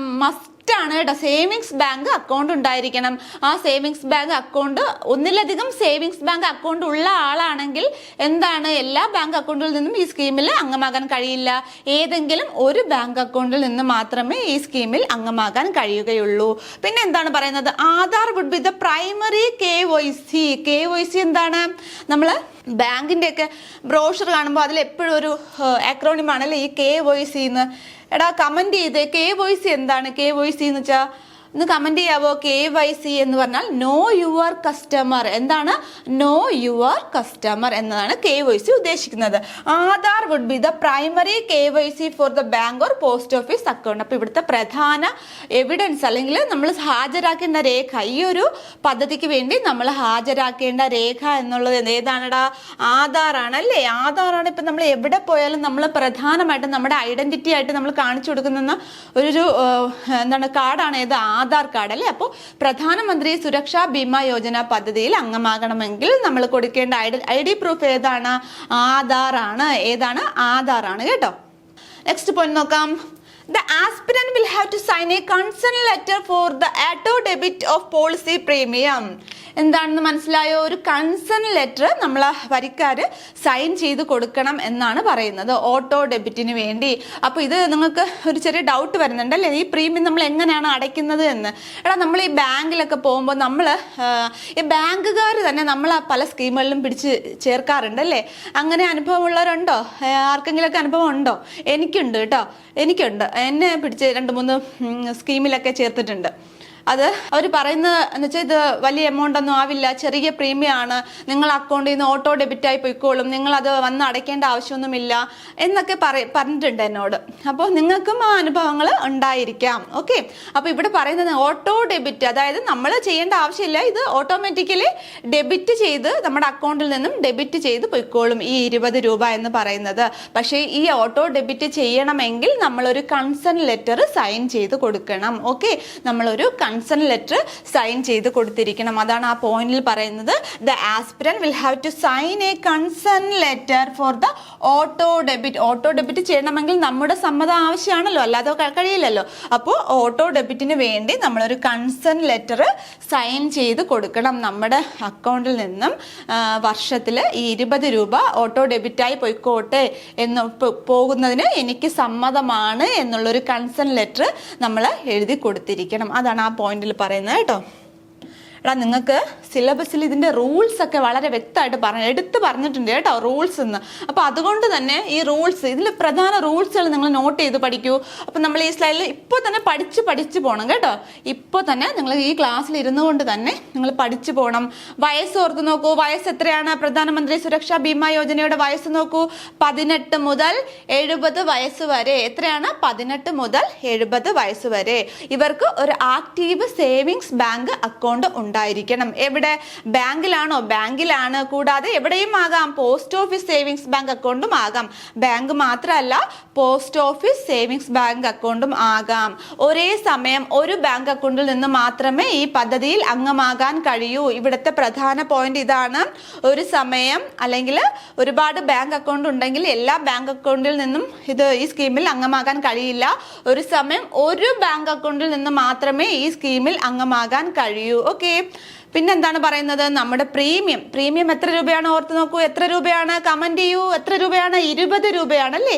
ഈ 20 രൂപ നമ്മുടെ അക്കൗണ്ടിൽ നിന്നും വർഷത്തിൽ ഓട്ടോ ഡെബിറ്റ് സിസ്റ്റം വഴി പോകുന്നു, ഓട്ടോ ഡെബിറ്റ് ചെയ്ത് പോകുന്നുണ്ട്. ഓക്കെ, ഇതാണ് ഇവിടുത്തെ പ്രധാന റൂൾസ് എന്ന് പറയുന്നത്. ഓക്കെ, നോക്കാം. നെക്സ്റ്റ് നോക്കാം. ഒന്നും കൂടെ ഉണ്ട്. ഏതാണ് നിങ്ങൾ പറഞ്ഞില്ലല്ലോ, ഒന്നും കൂടെ ഉണ്ട്. ഏതാണ് rule? Aadhaar would be the primary KYC. Aadhaar ആണ് അല്ലേ പ്രധാനമായിട്ടും നമ്മൾ പ്രൊവൈഡ് ചെയ്യേണ്ട ഡോക്യുമെന്റ് എന്ന് പറയുന്നത്. ഈ സ്കീമിൽ അംഗമാകാനുള്ള പ്രധാന ഡോക്യുമെന്റ് എന്ന് പറയുന്നത് ഏതാണ്? ആധാർ കാർഡ് ആണ് അല്ലേ? ആധാർ കാർഡ്. ഓക്കെ, നമുക്ക് നെക്സ്റ്റ് നോക്കാം. അപ്പൊ ഇത്രയാണ് എന്റെ എലിജിബിലിറ്റി ക്രൈറ്റീരിയ. നെക്സ്റ്റ് നോക്കാം. The premium of the policy would be auto debited every year from the savings bank account of the policy holder. നമ്മൾ നേരത്തെ പറഞ്ഞു, അതായത് എല്ലാ വർഷവും എന്താണ് അക്കൗണ്ടിൽ നിന്നും ഓട്ടോ ഡെബിറ്റ് ചെയ്ത് പോകുന്നു. If A policy holder exit the scheme of any reason, he or she may get enrolled again from the succeeding year with the same terms and conditions. എന്താണെന്ന് മനസ്സിലായോ? അതായത് ഏതെങ്കിലും ഒരു കാരണത്താൽ ആ പോളിസിയുടെ ഉടമ ആ സ്കീമിൽ നിന്നും പുറത്തു പോവുകയാണെങ്കിൽ തൊട്ടടുത്ത വർഷത്തിൽ അല്ലെങ്കിൽ തുടർന്നുള്ള വർഷങ്ങളിൽ ഇതേ ടേംസ് ആൻഡ് കണ്ടീഷൻസ് ഉപയോഗിച്ച് ഈ സ്കീമിൽ അംഗമാകാൻ കഴിയും എന്നതാണ് ഈ പോയിന്റിൽ പറയുന്നത്. ഓക്കെ, എന്താണ്? ഏതെങ്കിലും കാരണത്താൽ ഈ പോളിസി ഉടമ ഈ സ്കീമിൽ നിന്ന് പുറത്തു പോവുകയാണെങ്കിൽ തുടർന്നുള്ള വർഷത്തിൽ ഇതേ ടേംസ് ആൻഡ് കണ്ടീഷൻസ് ഉപയോഗിച്ച് വീണ്ടും ഈ സ്കീമിൽ അംഗമാകാൻ സാധിക്കും. ഓക്കെ, ആ പോയിന്റ് മനസ്സിലായോ? ഓക്കെ, നെക്സ്റ്റ് നോക്കാം. Enrolment modality or period. Okay, ഇതിന്റെ മൊഡാലിറ്റി അല്ലെങ്കിൽ പീരീഡ് നോക്കാം. It is important note that the period of PMSBY insurance is from June 1 to May 31. എത്രയാണ്? ജൂൺ 1 മുതൽ മെയ് 31 വരെ ഓഫ് എനി ഫിനാൻഷ്യൽ ഇയർ. ഒരു സാമ്പത്തിക വർഷത്തിലാണ് കേട്ടോ, ഒരു സാമ്പത്തിക വർഷത്തിൽ. അതിൻ്റെ പീരീഡ് എത്രയാണ്? ജൂൺ 1 മുതൽ മെയ് 31 വരെയുള്ള കാലയളവിലാണ് ഈ സ്കീമിന്റെ കവറേജ് അല്ലെങ്കിൽ പീരീഡ് എന്ന് പറയുന്നത്. ഇവിടുത്തെ ഇമ്പോർട്ടന്റ് പോയിന്റ് ഇതാണ് കേട്ടോ. ഈ സ്കീമിന്റെ കവറേജ് കാലയളവ് എങ്ങനെയാണ് നോക്കുന്നത്? ഒരു സാമ്പത്തിക വർഷത്തിൽ June 1 May 31, June 1 to May 31. അതായത് ഇപ്പൊ ഈ വർഷമാണെങ്കിൽ, അപ്പൊ ഇപ്പോൾ നമ്മുടെ ജൂൺ മാസം കഴിഞ്ഞു. ഓക്കെ, നമുക്ക് 2024 ജൂൺ 1 2025 മെയ് 31 വരെയുള്ള കാലയളവ് അങ്ങനെയാണ് കാൽക്കുലേറ്റ് ചെയ്യുന്നത് കേട്ടോ. ഓഫ് എനി ഫിനാൻഷ്യൽ ഇയർ, ഒരു സാമ്പത്തിക വർഷത്തിൽ. Okay, once the insurance is availed, a sum of Rs 20 will be auto debited from the savings bank account of the policy holder. എന്താണ് നമ്മൾ നേരത്തെ പറഞ്ഞ പോയിന്റ് തന്നെയാണ്. നമ്മൾ ഈ സ്കീമിൽ അംഗമാവുകയാണെങ്കിൽ, അതായത് അംഗമായതിനു ശേഷം നമ്മുടെ അക്കൗണ്ടിൽ നിന്നും 20 രൂപ ഓട്ടോ ഡെബിറ്റ് ചെയ്ത് പോകുന്നു. Okay, once the insurance is availed, a sum of Rs 20 will be auto debited from the savings bank account of the policy holder. നേരത്തെ പറഞ്ഞ സെയിം പോയിന്റ് തന്നെയാണ് കേട്ടോ. നമ്മൾ അക്കൗണ്ടിൽ നിന്നും ഓട്ടോ ഡെബിറ്റ് ചെയ്ത് പോകുന്നു. എത്ര രൂപ? 20 രൂപ. ഇവിടെ നിങ്ങൾ ഓർത്ത് വെക്കേണ്ടത് ഈ എമൗണ്ട് ആണ് കേട്ടോ. 20 രൂപ മറക്കരുത്. ഓക്കെ, 20 രൂപ നമ്മുടെ അക്കൗണ്ടിൽ നിന്നും ഓട്ടോ ഡെബിറ്റ് ചെയ്ത് പോകുന്നു. Okay, the auto debit transaction will take place on or before June 1st for the coverage period 1st June to 31st May on an annual renewable basis. എന്താണ് ആ പോയിന്റ് പറയുന്നത്? നോക്കൂ, എന്താണ് ആ പോയിന്റ് ഒന്ന് വായിച്ചു നോക്കൂ. വാർഷിക പുതുക്കൽ അടിസ്ഥാനത്തിൽ ഈ സ്കീമിന്റെ കവറേജ് കാലയളവ് നമ്മൾ നേരത്തെ പറഞ്ഞു, June 1 May 31 എന്ന് പറഞ്ഞു അല്ലേ? അതാണ് ഈ സ്കീമിന്റെ കവറേജ് കാലയളവ് എന്ന് പറയുന്നത്. അപ്പൊ വാർഷിക പുതുക്കൽ അടിസ്ഥാനത്തിൽ എന്നാണ് നമ്മുടെ അക്കൗണ്ടിൽ നിന്നും ഈ ഒരു ഓട്ടോ ഡെബിറ്റ് ചെയ്ത് പോകുന്നത്? The auto debit transaction will take place on or before June 1st. Auto debit ചെയ്ത് പോകുന്ന ആ ഡേറ്റ് ഓർത്ത് വയ്ക്കൂ. On or before June 1st. June 1 അതിന് മുൻപ് ആണ് നമ്മുടെ അക്കൗണ്ടിൽ നിന്നും ഓട്ടോ ഡെബിറ്റ് ചെയ്ത് പോകുന്നത്. അതായത് വാർഷിക പുതുക്കൽ കാലയളവിൽ, അല്ലെങ്കിൽ അതിന്റെ കവറേജ് കാലയളവ് എത്രയാണ്? June 1നും May 31നും ഇടയ്ക്കാണ്. ഈ കവറേജ് കാലയളവിൽ June 1 അതിനു മുൻപോ ആയിരിക്കും നമ്മുടെ അക്കൗണ്ടിൽ നിന്നും ഈ ഒരു 20 രൂപ പ്രീമിയം ഓട്ടോ ഡെബിറ്റ് ചെയ്ത് പോകുന്നത് എന്നാണ് ആ പോയിന്റിൽ പറയുന്നത്. ഓക്കെ, മനസ്സിലായോ? അപ്പോൾ ഈ സ്ലൈഡിൽ നമ്മൾ പ്രധാനമായിട്ട് നോട്ട് ചെയ്യേണ്ട പോയിന്റ് ഏതാണ്? ഈ ഒരു സ്കീമിന്റെ കവറേജ് പീരീഡ് അല്ലെങ്കിൽ കവറേജ് കാലയളവ് എത്രയാണെന്ന് നോക്കണം. ഒരു സാമ്പത്തിക വർഷത്തിൽ, ഒരു ഫിനാൻഷ്യൽ ഇയറിൽ എത്രയാണ്? June 1നും May 31നും ഇടയുള്ള കാലയളവിലാണ് എന്താണ് നമ്മുടെ ഈ ഒരു പ്രധാനമന്ത്രി സുരക്ഷാ ബീമാ യോജനയുടെ കവറേജ് കാലയളവ് എന്ന് പറയുന്നത്. അതിൽ June 1 അതിനു മുൻപോ നമ്മുടെ അക്കൗണ്ടിൽ നിന്നും എമൗണ്ട് എത്രയാണ്? 20 രൂപ ഓട്ടോ ഡെബിറ്റ് ചെയ്ത് പോവും. കൺഫ്യൂഷൻ ആയോ? ആർക്കെങ്കിലും കൺഫ്യൂഷൻ ആയോടാ? ആകെ പഠിച്ച് കൺഫ്യൂഷൻ ആയിട്ടുണ്ടോ? കൺഫ്യൂഷൻ ആവേണ്ട ആവശ്യമില്ല. നമ്മൾ വളരെ സ്ലോ ആയിട്ടല്ലേ പറയുന്നത്. കൺഫ്യൂഷൻ ആവണ്ട, വളരെ വ്യക്തമായിട്ട് പഠിച്ചു പോയാൽ മതി കേട്ടോ. കൺഫ്യൂഷൻ ആവണ്ട. ഓക്കെ, ഇവിടുത്തെ പ്രീമിയം എമൗണ്ട് 20 രൂപയാണെന്ന് ഓർത്ത് വെച്ചിരിക്കുക. ഈ സ്കീമിന്റെ കവറേജ് കാലയളവ് അല്ലെങ്കിൽ കവറേജ് പീരീഡ് എത്രയാണ്? June 1നും May 31 വരെ. June 1 മുതൽ May 31 വരെയാണ് ഓഫ് എനി ഫിനാൻഷ്യൽ ഇയർ. ഒരു സാമ്പത്തിക വർഷത്തിൽ June 1 May 31 വരെയുള്ള കാലയളവിലാണ്. June 1st to 31st May. ഇത് വീണ്ടും പറയുന്നത് വെച്ചാൽ വളരെ ഇമ്പോർട്ടൻ്റ് ആണ് കേട്ടോ ആ പോയിന്റ്. ഇതിന്റെ കവറേജ് കാലയളവ് ഓർത്ത് വയ്ക്കൂ. June 1 to 31st May ആണ്. പിന്നെ ഓട്ടോ ഡെബിറ്റ് ചെയ്ത് പോകുന്ന സമയം എന്നാണ്? June 1 അതിന് മുൻപോ. On or before June 1st. Okay, മനസ്സിലായോ? നെക്സ്റ്റ് നോക്കാം. Where to buy Pradhan Mantri Suraksha Bima Yojana. നമുക്ക് ഇത് എവിടെ നിന്ന് പർച്ചേസ് ചെയ്യാം ഈ ഒരു സ്കീം അല്ലേ? നമുക്ക് നോക്കാം. ഞാൻ നേരത്തെ പറഞ്ഞു നമുക്ക് പ്രധാനമന്ത്രി സുരക്ഷാ ഭീമാ യോജനയുടെ ഒരു ബ്രോഷർ കയ്യിൽ കിട്ടിയെന്ന് കരുതുക. നമ്മൾ അതിൻ്റെ റൂൾസും റെഗുലേഷനൊക്കെ വായിച്ചു നോക്കി, ടേംസ് ആൻഡ് കണ്ടീഷൻസ് വായിച്ചു നോക്കി. ഓക്കെ, നമുക്ക് അതിന് ചേരാൻ താല്പര്യമുണ്ട്. സപ്പോസ് ഞാൻ പറയുവാണ്, നിങ്ങൾക്ക് പഠിക്കാൻ വേണ്ടി പറയുവാണ്. അപ്പോൾ നമുക്ക് അതിൻ്റെ ടേംസ് ആൻഡ് കണ്ടീഷനൊക്കെ നമ്മൾ പഠിച്ചു അല്ലേ? നമ്മൾ ബ്രോഷർ നോക്കി എല്ലാം ഇപ്പോൾ വായിച്ച് കഴിഞ്ഞിരിക്കുന്നു എന്ന് മനസ്സിൽ സങ്കല്പിക്കാൻ വേണ്ടിയാണ് കേട്ടോ പറയുന്നത്. ടേംസ് ആൻഡ് കണ്ടീഷൻസും ഏജും ഒക്കെ വായിച്ചു നോക്കി. അപ്പോൾ നമുക്കിനി ആ സ്കീമിൽ നമ്മൾ ചേരാൻ പോവുകയാണ്. അപ്പം നമ്മൾ എങ്ങനെയാണ് ചേരുന്നത്? ഓക്കെ, നമ്മൾ എങ്ങനെയാണ് ഈ സ്കീമിൽ അംഗമാകാൻ പോകുന്നത്? വെയർ ടു ബൈ പ്രധാനമന്ത്രി സുരക്ഷാ ബീമാ യോജന. നോക്കാം. Pradhan Mantri Suraksha Bima Yojana is administered through, നമ്മൾ നേരത്തെ പഠിച്ചു, അഡ്മിനിസ്റ്റർ ചെയ്യുന്നത് ആരാണ്? Public sector general insurance company or any other general insurance company which are in tie up with participating bank. നമ്മൾ നേരത്തെ സ്ലൈഡിൽ പഠിച്ചു അല്ലേ? അതുകൊണ്ട് ഇവിടെ കുറച്ച് സിമ്പിൾ ആയിട്ട് തോന്നുന്നുണ്ട് അല്ലേ? നമ്മൾ പഠിച്ചായിരുന്നു. ഇത് ഓഫർ ചെയ്യുന്നത് ആരാണ്? Public sector general insurance company അല്ലെങ്കിൽ or any other general insurance companies which are in tie up with participating bank. ഇവിടെ എന്താണ് പറയുന്നത്? അതായത് പ്രധാനമന്ത്രി സുരക്ഷാ ബീമാ യോജന നടപ്പിലാക്കുന്നത് പബ്ലിക് സെക്ടർ ജനറൽ ഇൻഷുറൻസ് കമ്പനികൾ വഴിയോ അല്ലെങ്കിൽ നമ്മുടെ ബാങ്കുകളുമായിട്ട് കൊളാബറേറ്റ് ചെയ്തുള്ള മറ്റേതെങ്കിലും ജനറൽ ഇൻഷുറൻസ് കമ്പനികൾ വഴിയോ ആണ് ഈ സ്കീം ഇംപ്ലിമെന്റ് ചെയ്യുന്നത് എന്നാണ് ഈ ഒരു പോയിന്റിലൂടെ പറയുന്നത് കേട്ടോ. Pradhan Mantri Suraksha Bima Yojana is administered through public sector general insurance company or any other general insurance company which are ഇവിടുത്തെ പോയിന്റ് ഇതാണ്, which are in tie up with participating bank. അതായത് നമ്മൾ എടുക്കാൻ പോകുന്ന ബാങ്കുമായിട്ട് ടൈ അപ്പ് ഉള്ള മറ്റേതെങ്കിലും ജനറൽ ഇൻഷുറൻസ് കമ്പനിയാണ് ഈ ഒരു പദ്ധതി ഓഫർ ചെയ്യുന്നത്. ഓക്കെ, നെക്സ്റ്റ് പോയിന്റ് എന്താണെന്ന് നോക്കാം. You can submit your PMSBY application form to the bankers in which you have an savings bank account. അപ്പോൾ നമുക്ക് ഇത് ആരാണ് ഓഫർ ചെയ്യുന്നതെന്ന് പറഞ്ഞു, നമ്മൾ ഇനി അതിൽ അംഗമാകാൻ പോവുകയാണ് അല്ലേ. അപ്പം നമ്മൾ എന്ത് ചെയ്യണം, നമുക്ക് എവിടെയാണോ സേവിങ്സ് ബാങ്ക് അക്കൗണ്ട് ഉള്ളത് നമ്മൾ ആ ബാങ്ക് സന്ദർശിക്കുകയും പിന്നീട് നമ്മൾ എന്ത് ചെയ്യുക, നമ്മുടെ ബാങ്കറിന് നമ്മുടെ ഇത് ചേരാനുള്ള ആപ്ലിക്കേഷൻ ഫോം സബ്മിറ്റ് ചെയ്യുകയും വേണം. The PMSBY form can be easily downloaded from the official Jansuraksha website at janasureksha.gov. ഇത് നിങ്ങൾക്ക് ജസ്റ്റ് അവെയർ ആവാൻ ഇവിടെ പോയിന്റ് കൊടുത്തേ ഉള്ളൂ കേട്ടോ. അപ്പോൾ നമുക്ക് ഇതിനൊരു ആപ്ലിക്കേഷൻ ഫോം വേണമല്ലോ. അപ്പോൾ നമ്മൾ ബാങ്കിൽ പോയിട്ട് എനിക്ക് നമ്മൾ ബാങ്കറിന് പറയുകയാണ്, സർ എനിക്ക് പ്രധാനമന്ത്രി സുരക്ഷാ ബീമാ യോജനയിൽ അംഗമാകണം, ഞാൻ എന്താണ് ചെയ്യേണ്ടത് എന്ന് പറയുമ്പോൾ നമ്മൾ ബാങ്കിൽ നിന്ന് ആപ്ലിക്കേഷൻ തരാറുണ്ട്. അതല്ലെങ്കിൽ നമ്മൾ ഈ ആപ്ലിക്കേഷൻ എവിടെ നിന്ന് ഡൗൺലോഡ് ചെയ്യണം, ജനസുരക്ഷയുടെ വെബ്സൈറ്റിൽ നിന്നും ഈ ആപ്ലിക്കേഷൻ ഡൗൺലോഡ് ചെയ്ത് ഫില്ല് ചെയ്ത് നമുക്ക് എവിടെയാണോ ബാങ്ക് അക്കൗണ്ട് ഉള്ളത് അവിടെ സബ്മിറ്റ് ചെയ്യുക, ആ ബാങ്കറുടെ കയ്യിൽ സബ്മിറ്റ് ചെയ്യാവുന്നതാണ്. അപ്പോൾ ഇനിയിപ്പോൾ ആരും മറക്കില്ലല്ലോ, ഇതിൽ അംഗമാകാത്ത ആരെങ്കിലും ഈ വീഡിയോ കാണുന്നുണ്ടോ എങ്കിൽ ഉടൻ തന്നെ ഈ പദ്ധതിയിൽ അംഗമാകാൻ ശ്രമിക്കൂ. എന്താണ് ചെയ്യേണ്ടത്, നിങ്ങൾക്ക് എവിടെയാണോ സേവിങ്സ് ബാങ്ക് അക്കൗണ്ട് ഉള്ളത് അവിടെ ചെന്ന് ഈ പദ്ധതിയിൽ അംഗമാകാൻ ശ്രമിക്കുക. ഓക്കെ, നമ്മൾ പഠിച്ചാൽ മാത്രം പോരല്ലോ, നമ്മൾ അംഗമാവുകയും കൂടെ വേണമല്ലോ. അപ്പോൾ ഇതൊരു ആക്സിഡന്റ് ഇൻഷുറൻസ് പദ്ധതിയാണ് അല്ലേ.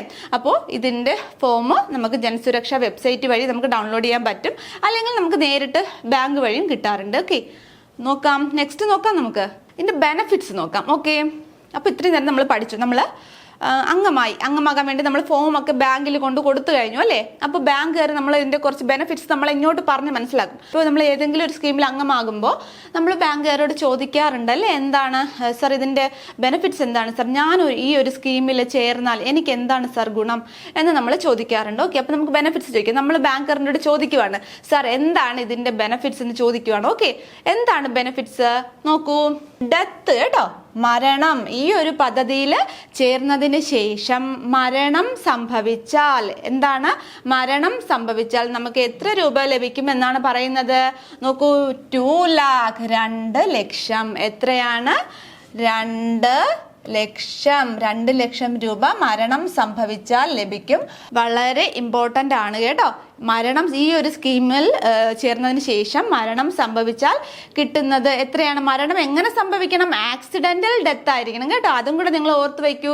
ഇവിടെ ഒരു പ്രധാന പോയിന്റ് ഉണ്ട്, സൂയിസൈഡ് ചെയ്താൽ ഈ ഒരു പദ്ധതി വഴി, അതായത് ഈ ഒരു സ്കീമിൽ അംഗമായി ആ അംഗമായ വരിക്കാരൻ സൂയിസൈഡ് ചെയ്യുകയാണെങ്കിൽ ഈ പദ്ധതി വഴി ആനുകൂല്യം ലഭിക്കുന്നതല്ല. ഓക്കെ, ഈ പദ്ധതി വഴി ആനുകൂല്യം ലഭിക്കുന്നതല്ല. ഏത് പ്രകാരം? സൂയിസൈഡ് ചെയ്താൽ. ഓക്കെ, ഇത് ആക്സിഡന്റൽ ഇൻഷുറൻസ് സ്കീമാണ്.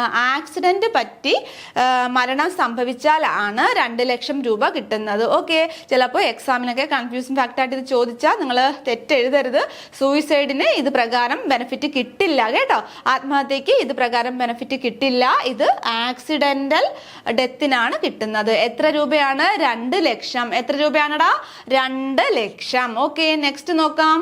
Total and irrecoverable loss of both eyes or loss of use of both hands or feet or loss of sight of one eye and loss of use of hand or foot. മനസ്സിലായോ? ഒത്തിരി confusing ആണ് അല്ലേ. ഞാൻ പറഞ്ഞു തരാം എന്താണ്. Total and irrecoverable loss of both eye, 2 കണ്ണിന്റെയും കാഴ്ച നഷ്ടപ്പെടുകയാണെങ്കിൽ. എങ്ങനെയാണ്? 2 കണ്ണുകളുടെയും കാഴ്ച പൂർണ്ണമായും നഷ്ടപ്പെടുകയാണെങ്കിൽ, ഓർ ഇവിടെ പറയുന്നുണ്ട് ഓർ, അല്ലെങ്കിൽ loss of use of both hands or feet, 2 കൈകളുടെയും കാലുകളുടെയും എന്താണ്? Or loss of use of both hands or feet, 2 കൈകളുടെയും കാലുകളുടെയും ഉപയോഗം നഷ്ടപ്പെടുകയാണെങ്കിൽ. ഓർ പിന്നെന്താണ് പറയുന്നത്? Or loss of sight of one eye and, ഇവിടെ ആൻഡ് ആണ് കേട്ടോ പറയുന്നത്. ഇവിടെ നേരത്തെയൊക്കെ ഓർ ആയിരുന്നു, ഇവിടെ പറയുന്നത് എന്താണ്? Loss of sight of one eye, ഒരു കണ്ണിന്റെ കാഴ്ച നഷ്ടപ്പെടുകയും പിന്നെ എന്താണ്? Loss of use of hand or foot, കാലിന്റെയോ കൈയുടെയോ ഉപയോഗം നഷ്ടപ്പെടുകയും ചെയ്യുന്നെങ്കിൽ ഇത്രയും കണ്ടീഷനിൽ എത്ര രൂപയാണ് കിട്ടുന്നത്? അതും 2 ലക്ഷം രൂപയാണ്. അതായത് മരണത്തോട് അടുത്ത അവസ്ഥയാണല്ലോടാ ഈ രണ്ടാമത്തെ കണ്ടീഷനിലും പറയുന്നത്. മരണത്തോട് ഏറ്റവും അടുത്ത കണ്ടീഷൻ തന്നെയാണെന്ന് ആലോചിച്ച് നോക്കൂ. 2 കൈയുടെയും കാലിന്റെയും ഒക്കെ ചലനം നഷ്ടപ്പെടുക, അല്ലെങ്കിൽ 2 കണ്ണിന്റെയും കാഴ്ച പൂർണ്ണമായും നഷ്ടപ്പെടുക, അല്ലെങ്കിൽ എന്താണ് ഒരു കണ്ണിന്റെ കാഴ്ചയും അല്ലെങ്കിൽ ഒരു കാലിന്റെ ഉപയോഗമൊക്കെ കുറയുക എന്നുള്ളത് നമ്മുടെ മരണം സംഭവിക്കുന്നതിന് തുല്യം തന്നെയാണ് അല്ലേ? അങ്ങനെ ഓർത്ത് വെച്ചാൽ മതി കേട്ടോ. അപ്പൊ അതിനും എത്ര രൂപയാണ് പറയുന്നത്? 2 ലക്ഷം രൂപയാണ്. ഓക്കെ, അപ്പൊ രണ്ടാമത്തെ കണ്ടീഷനിലും എത്രയാണ് കിട്ടുന്നത്? 2 ലക്ഷം തന്നെയാണ്. ആദ്യത്തെ മരണം സംഭവിച്ചാലും 2 ലക്ഷമാണ് കിട്ടുന്നത്. ഇവിടെ രണ്ടാമത്തെ കണ്ടീഷനിലും എത്ര രൂപയാണ് എമൗണ്ട് കിട്ടുന്നത്? 2 ലക്ഷം രൂപയാണ്. എന്നാൽ മൂന്നാമത്തെ കണ്ടീഷൻ നോക്കൂ. Total and irrecoverable loss of sight of one eye, ഒരു കണ്ണിന്റെ കാഴ്ച, or loss of use of one hand, ഒരു കൈയുടെയോ അല്ലെങ്കിൽ ഒരു കാലിന്റെയോ ഉപയോഗം നഷ്ടപ്പെട്ടാൽ എത്ര രൂപ കിട്ടും? 1 ലക്ഷം അല്ലെ? ഇതെല്ലാം ഒന്നിന്റെ കാര്യം പറയുന്നുള്ളൂ. 2 കാലും കൈയും അല്ലെങ്കിൽ ബോത്ത് എന്ന് പറയുന്നില്ല ഇവിടെ. എന്താണ് പറയുന്നത്? 1 ഐ എന്നാണ് പറയുന്നത് അല്ലെ? 1 eye or loss of use of 1 hand or foot, ഒരു കൈയുടെയോ അല്ലെങ്കിൽ ഒരു കാലിന്റെയോ സ്വാധീനം നഷ്ടപ്പെട്ടാൽ, അല്ലെങ്കിൽ ഒരു കണ്ണിന്റെ കാഴ്ച നഷ്ടപ്പെട്ടാൽ എത്ര രൂപയാണ് കിട്ടുന്നത്? ഇവിടെ പോയിന്റ് നോക്കൂ. 1 ലക്ഷം. എത്രയാണടാ? കാണാൻ പറ്റുന്നുണ്ടോ? 1 ലക്ഷമാണ് കേട്ടോ. 1 ലക്ഷം. അപ്പൊ ആദ്യത്തെ 2 കണ്ടീഷനിലും 2 ലക്ഷം രൂപ വീതമാണ്. മൂന്നാമത്തെ കണ്ടീഷനിൽ എത്ര രൂപയാണ്? 1 ലക്ഷം രൂപയാണ് കേട്ടോ. അത് മറക്കാതെ ഓർത്തു വയ്ക്കൂ.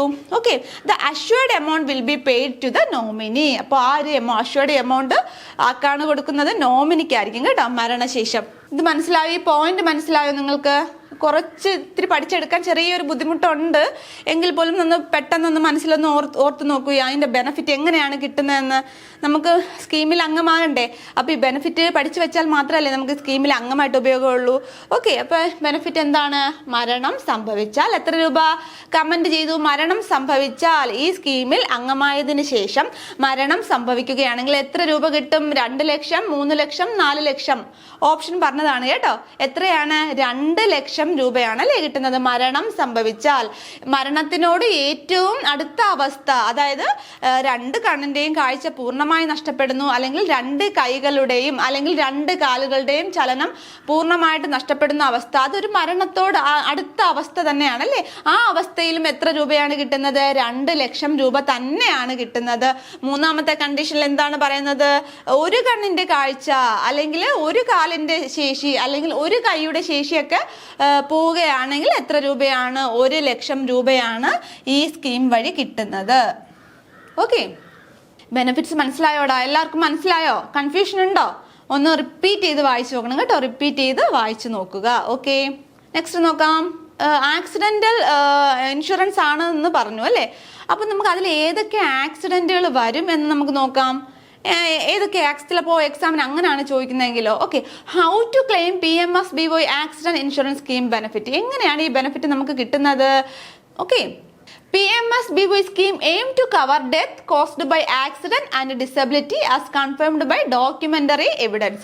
ഇത് നമ്മുടെ ഡെത്ത് സംഭവിച്ചു അല്ലെങ്കിൽ നമുക്ക് അംഗവൈകല്യം സംഭവിച്ചു എന്ന് നമ്മൾ ഏത് വഴി പ്രൂവ് ചെയ്യണം? ഒരു ഡോക്യുമെന്ററി എവിഡൻസ് ഉണ്ടായിരിക്കണം. അതാണ് ഇവിടുത്തെ ഒന്നാമത്തെ പോയിന്റ് പറയുന്നത്. ഓക്കെ, രണ്ടാമത്തെ പോയിന്റ് എന്താണ്? This include. ഇതിൽ ഏതൊക്കെയാണ് ആക്സിഡന്റ് എന്ന് നമ്മൾ പറഞ്ഞു. ഏതൊക്കെയാണ് ഇതിൽ ഉൾപ്പെടുന്നത്? ദിസ് ഇൻക്ലൂഡ്സ് റോഡ് ആക്സിഡന്റ്, പിന്നെ ഏതാണ്? Rail accident and vehicular accidents, drowning, death involving any crime, അതായത് ആക്സിഡന്റ് റിപ്പോർട്ടഡ് ടു പോലീസ്, അതായത് ഒരു പോലീസ് ഒരു മരണം റിപ്പോർട്ട് ചെയ്യുന്ന സന്ദർഭം. പിന്നെ ഏതാണ്? സ്നേക്ക് ബൈറ്റ് അല്ലേ? പാമ്പ് കടിയേറ്റ്, അതൊരു ആക്സിഡന്റ് ആണ് അല്ലേ? പാമ്പ് കടിയേറ്റാൽ. Fall from the tree and other causes supported by immediate hospital record. എല്ലാത്തിനും ഒരു ഹോസ്പിറ്റൽ റെക്കോർഡ് ഉണ്ടായിരിക്കണം. ഓക്കെ, മനസ്സിലായോ? എന്താണ് അവിടെ പറയുന്നത്? നമ്മൾ ആക്സിഡന്റ് എന്ന് പറഞ്ഞു. ഇതിൽ ഏതൊക്കെയാണ് പെടുന്നത്? This include road accident, rail, vehicular accident, drowning, death involving any crime, പിന്നെ എന്താണ് snake bite, fall from a tree and other causes supported by immediate hospital records. Okay, മനസ്സിലായല്ലോ? അപ്പോൾ ഇത് ഈ ഒരു കണ്ടീഷൻസ് പഠിച്ചു വച്ചേക്കും. ഓക്കെ, നമ്മുടെ വെബ്സൈറ്റിലുള്ളതാണ് കേട്ടോ. നോക്കാം, നെക്സ്റ്റ് നോക്കാം. അപ്പോൾ പ്രധാനമന്ത്രി സുരക്ഷാ ബീമാ യോജന എല്ലാവരും പഠിച്ചു കഴിഞ്ഞോടാ? എല്ലാവരും നന്നായിട്ട് പഠിച്ചോ? ആർക്കെങ്കിലും കൺഫ്യൂഷൻ ഉണ്ടോ? നന്നായിട്ട് നമ്മൾ പഠിച്ച കാര്യങ്ങളൊക്കെ ഒരു ബുക്കിൽ എഴുതി വെച്ച് അണ്ടർലൈൻ ചെയ്ത് അതിൻ്റെ റൂൾസും അതിൻ്റെ ഏജും വന്ന വർഷവും പ്രധാനമന്ത്രി ആരാണെന്നും ഒക്കെ ഒരു ബുക്കിലോട്ട് എഴുതി മാറ്റി വെച്ച് നന്നായിട്ട് റിവൈസ് ചെയ്ത് പഠിക്കൂ. ഓക്കെ, നമ്മൾ അപ്പോൾ ഈ സ്കീം കഴിഞ്ഞു കേട്ടോ. അപ്പോൾ നമുക്ക് ഇതിൻ്റെ ഫസ്റ്റ് ക്വസ്റ്റ്യൻ നോക്കാം. നമ്മൾ ആദ്യം ഒരു ക്വസ്റ്റ്യൻ പരിചയപ്പെട്ടു അല്ലേ? പ്രീവിയസ് ക്വസ്റ്റ്യൻ ഒന്ന് നോക്കിയാലോ? ഇപ്പം എല്ലാവർക്കും അതിൻ്റെ ഒരു ആൻസർ കിട്ടിക്കാണോ അല്ലേ? നമുക്ക് പ്രീവിയസ് ക്വസ്റ്റ്യൻ നോക്കാം. ഇതാണ് നമ്മൾ ആദ്യം പരിചയപ്പെട്ട ക്വസ്റ്റ്യൻ അല്ലേ? ഖാദി ആൻഡ് വില്ലേജ് ഇൻഡസ്ട്രീസിൽ നടന്ന 026/2020 നടന്ന ക്വസ്റ്റ്യൻ പേപ്പർ കോഡിൽ നടന്ന എക്സാം ആണ്. ഓക്കെ, ക്വസ്റ്റ്യൻ നമ്പർ 72 എന്താണ് ഈ ചോദ്യം? നോക്കൂ. Dash scheme will offer A renewable 1 year death come disability cover of ₹2 lakh to all savings bank account holder in the age group of 18 to 17 years for a premium of Rs12 per annum per subscriber. എന്താണ് നമ്മളിവിടെ പറഞ്ഞു? ഇവിടുത്തെ amount പറഞ്ഞിട്ടുണ്ടല്ലേ? നമ്മൾ പ്രധാനമന്ത്രി സുരക്ഷാ ബീമാ യോജനയിൽ മരണം സംഭവിച്ചാൽ എത്ര രൂപ കിട്ടുമെന്ന് നമ്മൾ പഠിച്ചു. എത്ര രൂപയാണ്? ഓർത്ത് നോക്കൂ. മരണം സംഭവിച്ചാൽ കിട്ടുന്ന എമൗണ്ട് എത്ര രൂപയാണ്? എല്ലാവരും ഒന്ന് ഓർത്ത് നോക്കൂ. എത്ര രൂപയാണ്? 2 ലക്ഷമാണല്ലേ? നമ്മൾ പറഞ്ഞു മരണം സംഭവിച്ചാൽ 2 ലക്ഷം രൂപ ലഭിക്കും എന്ന് പറഞ്ഞു. നമ്മൾ ഏജ് ഗ്രൂപ്പ് പറഞ്ഞോടാ? ഏജ് ഗ്രൂപ്പ് പറഞ്ഞല്ലേ? 18 മുതൽ 70 വയസ്സ് വരെ എന്ന് നമ്മൾ പഠിച്ചു. ദെൻ നോക്കൂ, പ്രീമിയം എമൗണ്ട് നമ്മൾ പഠിച്ച പുതുക്കിയ പ്രീമിയം എമൗണ്ട് ആണ് നമ്മൾ പഠിച്ചത്. എത്ര രൂപയാണ് പുതുക്കിയ പ്രീമിയം എമൗണ്ട്? 20 രൂപയാണ്. എന്നാൽ മുന്നത്തെ പ്രീമിയം എമൗണ്ട് എത്രയാണ്? 12 രൂപ ആയിരുന്നു. എന്നാൽ പുതുക്കിയ പ്രീമിയം എമൗണ്ട് എത്ര രൂപയാണ്? 20 രൂപയാണ്. ഇത് ക്വസ്റ്റ്യൻ 2020 ആയതുകൊണ്ടാണ് ഈ 12 രൂപ കൊടുത്തിരിക്കുന്നത്. ഇപ്പോഴത്തെ പ്രീമിയം എമൗണ്ട്, പുതുക്കിയ പ്രീമിയം എമൗണ്ട് എത്ര രൂപയാണ്? 20 രൂപ ആണ് കേട്ടോ. 20 രൂപയാണ്. ഓക്കെ, അപ്പൊ ഇതിന്റെ ആൻസർ നോക്കാം. ഏതാണ്? പ്രധാനമന്ത്രി സുരക്ഷാ ബീമാ യോജനയാണോ? പ്രധാനമന്ത്രി ജീവൻ ജ്യോതി ബീമാ യോജനയാണോ? അതോ അടൽ പെൻഷൻ യോജനയാണോ? അതോ നൺ ഓഫ് ദി എബവ് ആണോ? ഇത് മൂന്നും അല്ല. ആണോ? ഏതാണ്? എല്ലാവർക്കും ആൻസർ കിട്ടി കാണും എന്ന് വിചാരിക്കുന്നു. ഇതിന്റെ ആൻസർ ഏതാണ്? ഓപ്ഷൻ എ ആണ് അല്ലേ? ഓപ്ഷൻ എ നമ്മൾ പഠിച്ചു. ഇപ്പൊ വ്യക്തമായിട്ട് പഠിച്ചു കഴിഞ്ഞു. ഏതാണ്? പ്രധാനമന്ത്രി സുരക്ഷാ ബീമാ യോജന. ഓപ്ഷൻ എ ആണ്. പ്രധാനമന്ത്രി സുരക്ഷാ ബീമാ യോജനയാണ് ഈ ക്വസ്റ്റ്യന്റെ ആൻസർ. ഇപ്പൊ നോക്കൂ, വളരെ സിമ്പിൾ അല്ലേ? ഈ ക്വസ്റ്റ്യൻ വളരെ സിമ്പിൾ ആയിരുന്നു അല്ലേ? നമ്മൾ എല്ലാ കാര്യങ്ങളും നമ്മൾ പഠിച്ചു കഴിഞ്ഞു. 18 മുതൽ 70 വയസ്സാണെന്ന് പഠിച്ചു കഴിഞ്ഞു. മരണം സംഭവിച്ചാൽ 2 ലക്ഷം രൂപയാണ് കിട്ടുന്നത് എന്ന് പഠിച്ചു കഴിഞ്ഞു. അതിന്റെ പ്രീമിയം എമൗണ്ട് പുതുക്കിയത് 20 രൂപയാണെന്നും മുന്നേ 12 രൂപയാണെന്നും പഠിച്ചു അല്ലേ? അപ്പൊ ഇതിന്റെ ആൻസർ ഏതാണ്? ഓപ്ഷൻ എ ആണ്. ഓക്കെ, എല്ലാവർക്കും കിട്ടി കാണും എന്ന് വിചാരിക്കുന്നു. ഓക്കെ, കിട്ടാത്ത ആരെങ്കിലും ഉണ്ടോ? ഇതിന്റെ ആൻസർ കിട്ടാത്ത ആരെങ്കിലും ഉണ്ടോ? എല്ലാവർക്കും കിട്ടി കാണും അല്ലേ? ഓക്കെ, നമുക്ക് നെക്സ്റ്റ് സ്കീം നോക്കാം. ക്വസ്റ്റ്യൻ നമ്പർ 71 ഏത് എക്സാം ആണ്? Junior cooperative inspector, Kerala Khadi and village industries. 026/2020 question paper കോഡിൽ 71ാമത്തെ ചോദ്യമാണ്. എന്ത്? The maximum age for joining in the Atal pension Yojana. Atal pension യോജനയിൽ അംഗമാകാനുള്ള പ്രായം എത്രയാണ്? ഓക്കെ, നമുക്ക് അടുത്തൊരു പ്രീവിയസ് ക്വസ്റ്റ്യൻ പരിചയപ്പെടാം. Junior cooperative inspector, Kerala Khadi and village ഇൻഡസ്ട്രീസിൽ ക്വസ്റ്റ്യൻ പേപ്പർ കോഡ് എത്രയാണ്? 026/2020 ക്വസ്റ്റ്യൻ പേപ്പർ കോഡിലെ 71ാം നമ്പർ ചോദ്യം. ഓക്കെ, ഇത് സഹിതം, ഈ ക്വസ്റ്റ്യൻ പേപ്പർ സഹിതം പറയുന്നത് നിങ്ങളിത് ഷുവർ ആയിട്ടും ഡൗൺലോഡ് ചെയ്ത് വർക്കൗട്ട് ചെയ്യണം. ഓക്കെ, ക്വസ്റ്റ്യൻ നോക്കാം. The maximum age for joining in the Atal pension Yojana. Atal pension യോജനയിൽ ജോയിൻ ചെയ്യേണ്ട മാക്സിമം പ്രായപരിധി എത്രയാണ്? ഓപ്ഷൻ എ 40 വയസ്സ്, ഓപ്ഷൻ ബി 50 വയസ്സ്, ഓപ്ഷൻ സി 60 വയസ്സ്, ഓപ്ഷൻ ഡി 70 വയസ്സ്. ഓക്കെ, അടുത്തൊരു ക്വസ്റ്റ്യൻ കൂടെ പരിചയപ്പെടാം. നോക്കൂ, ഇത് ഏത് എക്സാമിന് ചോദിച്ചതാണ്? Junior inspector of corporative society corporation എന്താണ് സഹകരണത്തിൽ ജൂനിയർ ഇൻസ്പെക്ടർ ഓഫ് കോർപ്പറേറ്റീവ് സൊസൈറ്റിയിൽ ചോദിച്ച ചോദ്യമാണ്. എന്താണ് ക്വസ്റ്റ്യൻ നമ്പർ 88 ആണ്. 88ാം നമ്പർ ചോദ്യമാണ്. എന്താണ് ചോദ്യം?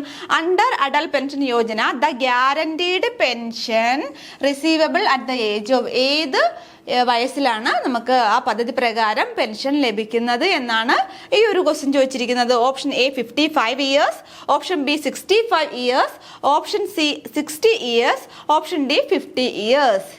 ഈ ക്വസ്റ്റ്യൻസ് ആരെങ്കിലും കണ്ടായിരുന്നോ? നമ്മുടെ പ്രീവിയസ് ക്വസ്റ്റ്യൻ ആണ് കേട്ടോ, പ്രീവിയസ് ക്വസ്റ്റ്യൻ ആണ്. ഓക്കെ, അപ്പോൾ നമ്മൾ ഫസ്റ്റ് കഴിഞ്ഞ സ്ലൈഡിൽ പഠിച്ച പോലെ തന്നെ നമുക്ക് ഈ അടൽ പെൻഷൻ യോജന എന്നുള്ളൊരു സ്കീം പഠിച്ച ശേഷം നമുക്ക് ഈ ഒരു ക്വസ്റ്റ്യൻ വർക്കൗട്ട് ചെയ്യാം. ഓക്കെ, ഈ രണ്ട് ക്വസ്റ്റ്യനും കണ്ട ആരൊക്കെ ഉണ്ടടാ? ഈ രണ്ട് ക്വസ്റ്റ്യനും ആരെങ്കിലുമൊക്കെ കണ്ടായിരുന്നോ? പ്രീവിയസ് ക്വസ്റ്റ്യൻ മസ്റ്റ് ആയിട്ടും വർക്കൗട്ട് ചെയ്ത് എല്ലാവരും തന്നെ ഈ ക്വസ്റ്റ്യൻ കണ്ടായിരിക്കും. ഓക്കെ, സിമ്പിൾ ആണ് കേട്ടോ, ഈ ക്വസ്റ്റ്യൻ വളരെ സിമ്പിൾ ആണ്. നമുക്ക് പഠിച്ചിട്ട് ലാസ്റ്റ് ചെയ്യുമ്പോൾ നിങ്ങൾക്ക് പെട്ടെന്ന് ഈ ഒരു ആൻസറിലോട്ട് എത്താൻ കഴിയും. ഓക്കെ, നമുക്ക് സ്കീമിലോട്ട് പോവാം. ഓക്കെ, അടൽ പെൻഷൻ യോജന ആക്രോണിം എന്താണ് നോക്കൂ, APY. APY Atal pension Yojana. Okay, നോക്കൂ, പ്രൈം മിനിസ്റ്റർ നേരത്തെ പോലെ തന്നെ ഇതിൽ ഒരു ഓവർവ്യൂ കൊടുത്തേക്കുവാണ്. പ്രധാനമന്ത്രി ആരാണ്? നരേന്ദ്രമോദി. നരേന്ദ്രമോദിയാണ്. ഇയർ എന്നാണ് 2015 മെയ് 9, 2015 മെയ് 9, കൊൽക്കത്ത.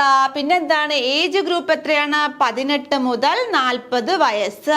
എത്രയാണ്? 18 മുതൽ 40 വയസ്സ്. 18 to 40 ഇയേഴ്സ്. ഓക്കെ, 40 ഇയേഴ്സ് ആണ് കേട്ടോ. 18 മുതൽ 40 വയസ്സ്.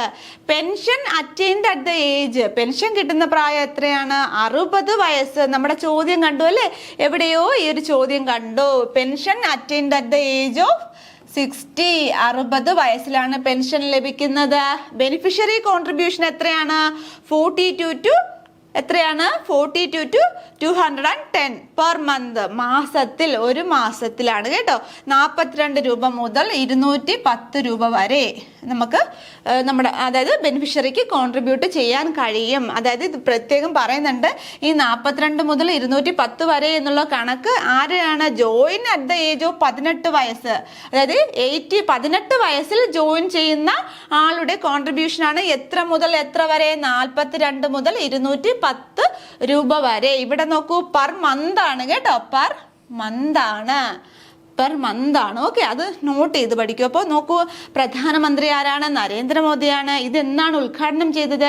2015 മെയ് 9. ഏജ് ഗ്രൂപ്പ് എത്രയാണ്? 18 മുതൽ 40 വയസ്സ്. പെൻഷൻ ഈ പദ്ധതി പ്രകാരം പെൻഷൻ ലഭിച്ചു തുടങ്ങുന്ന പ്രായം എത്രയാണ്?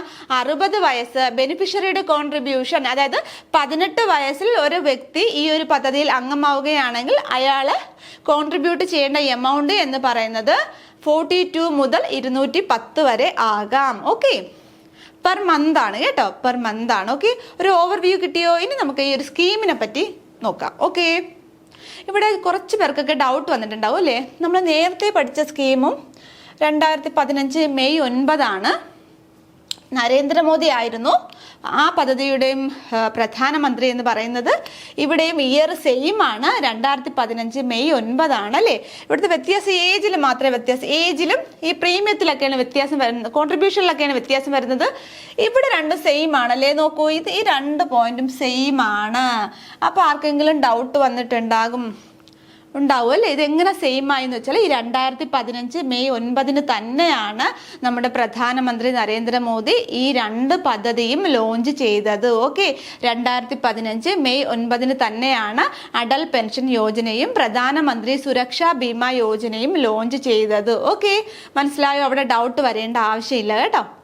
നെക്സ്റ്റ് നോക്കാം, ഈ സ്കീമിൻ്റെ ഒരു ഇൻട്രൊഡക്ഷൻ നോക്കാം. Okay, The Adal Pension Yojana was launched 2015 May 9 to create a universal social security system for all Indian, especially the poor, the underprivileged and the workers in the unorganized sector such as maids, delivery boys, gardeners. എന്താണ് പറയുന്നത്? അതായത് 2015 May 9 കൊണ്ടുവന്ന ഒരു universal social security സ്കീമാണ് എന്ത്? Atal pension Yojana. ആർക്കൊക്കെ വേണ്ടിയാണ് ഇത് കൊണ്ടുവന്നത്?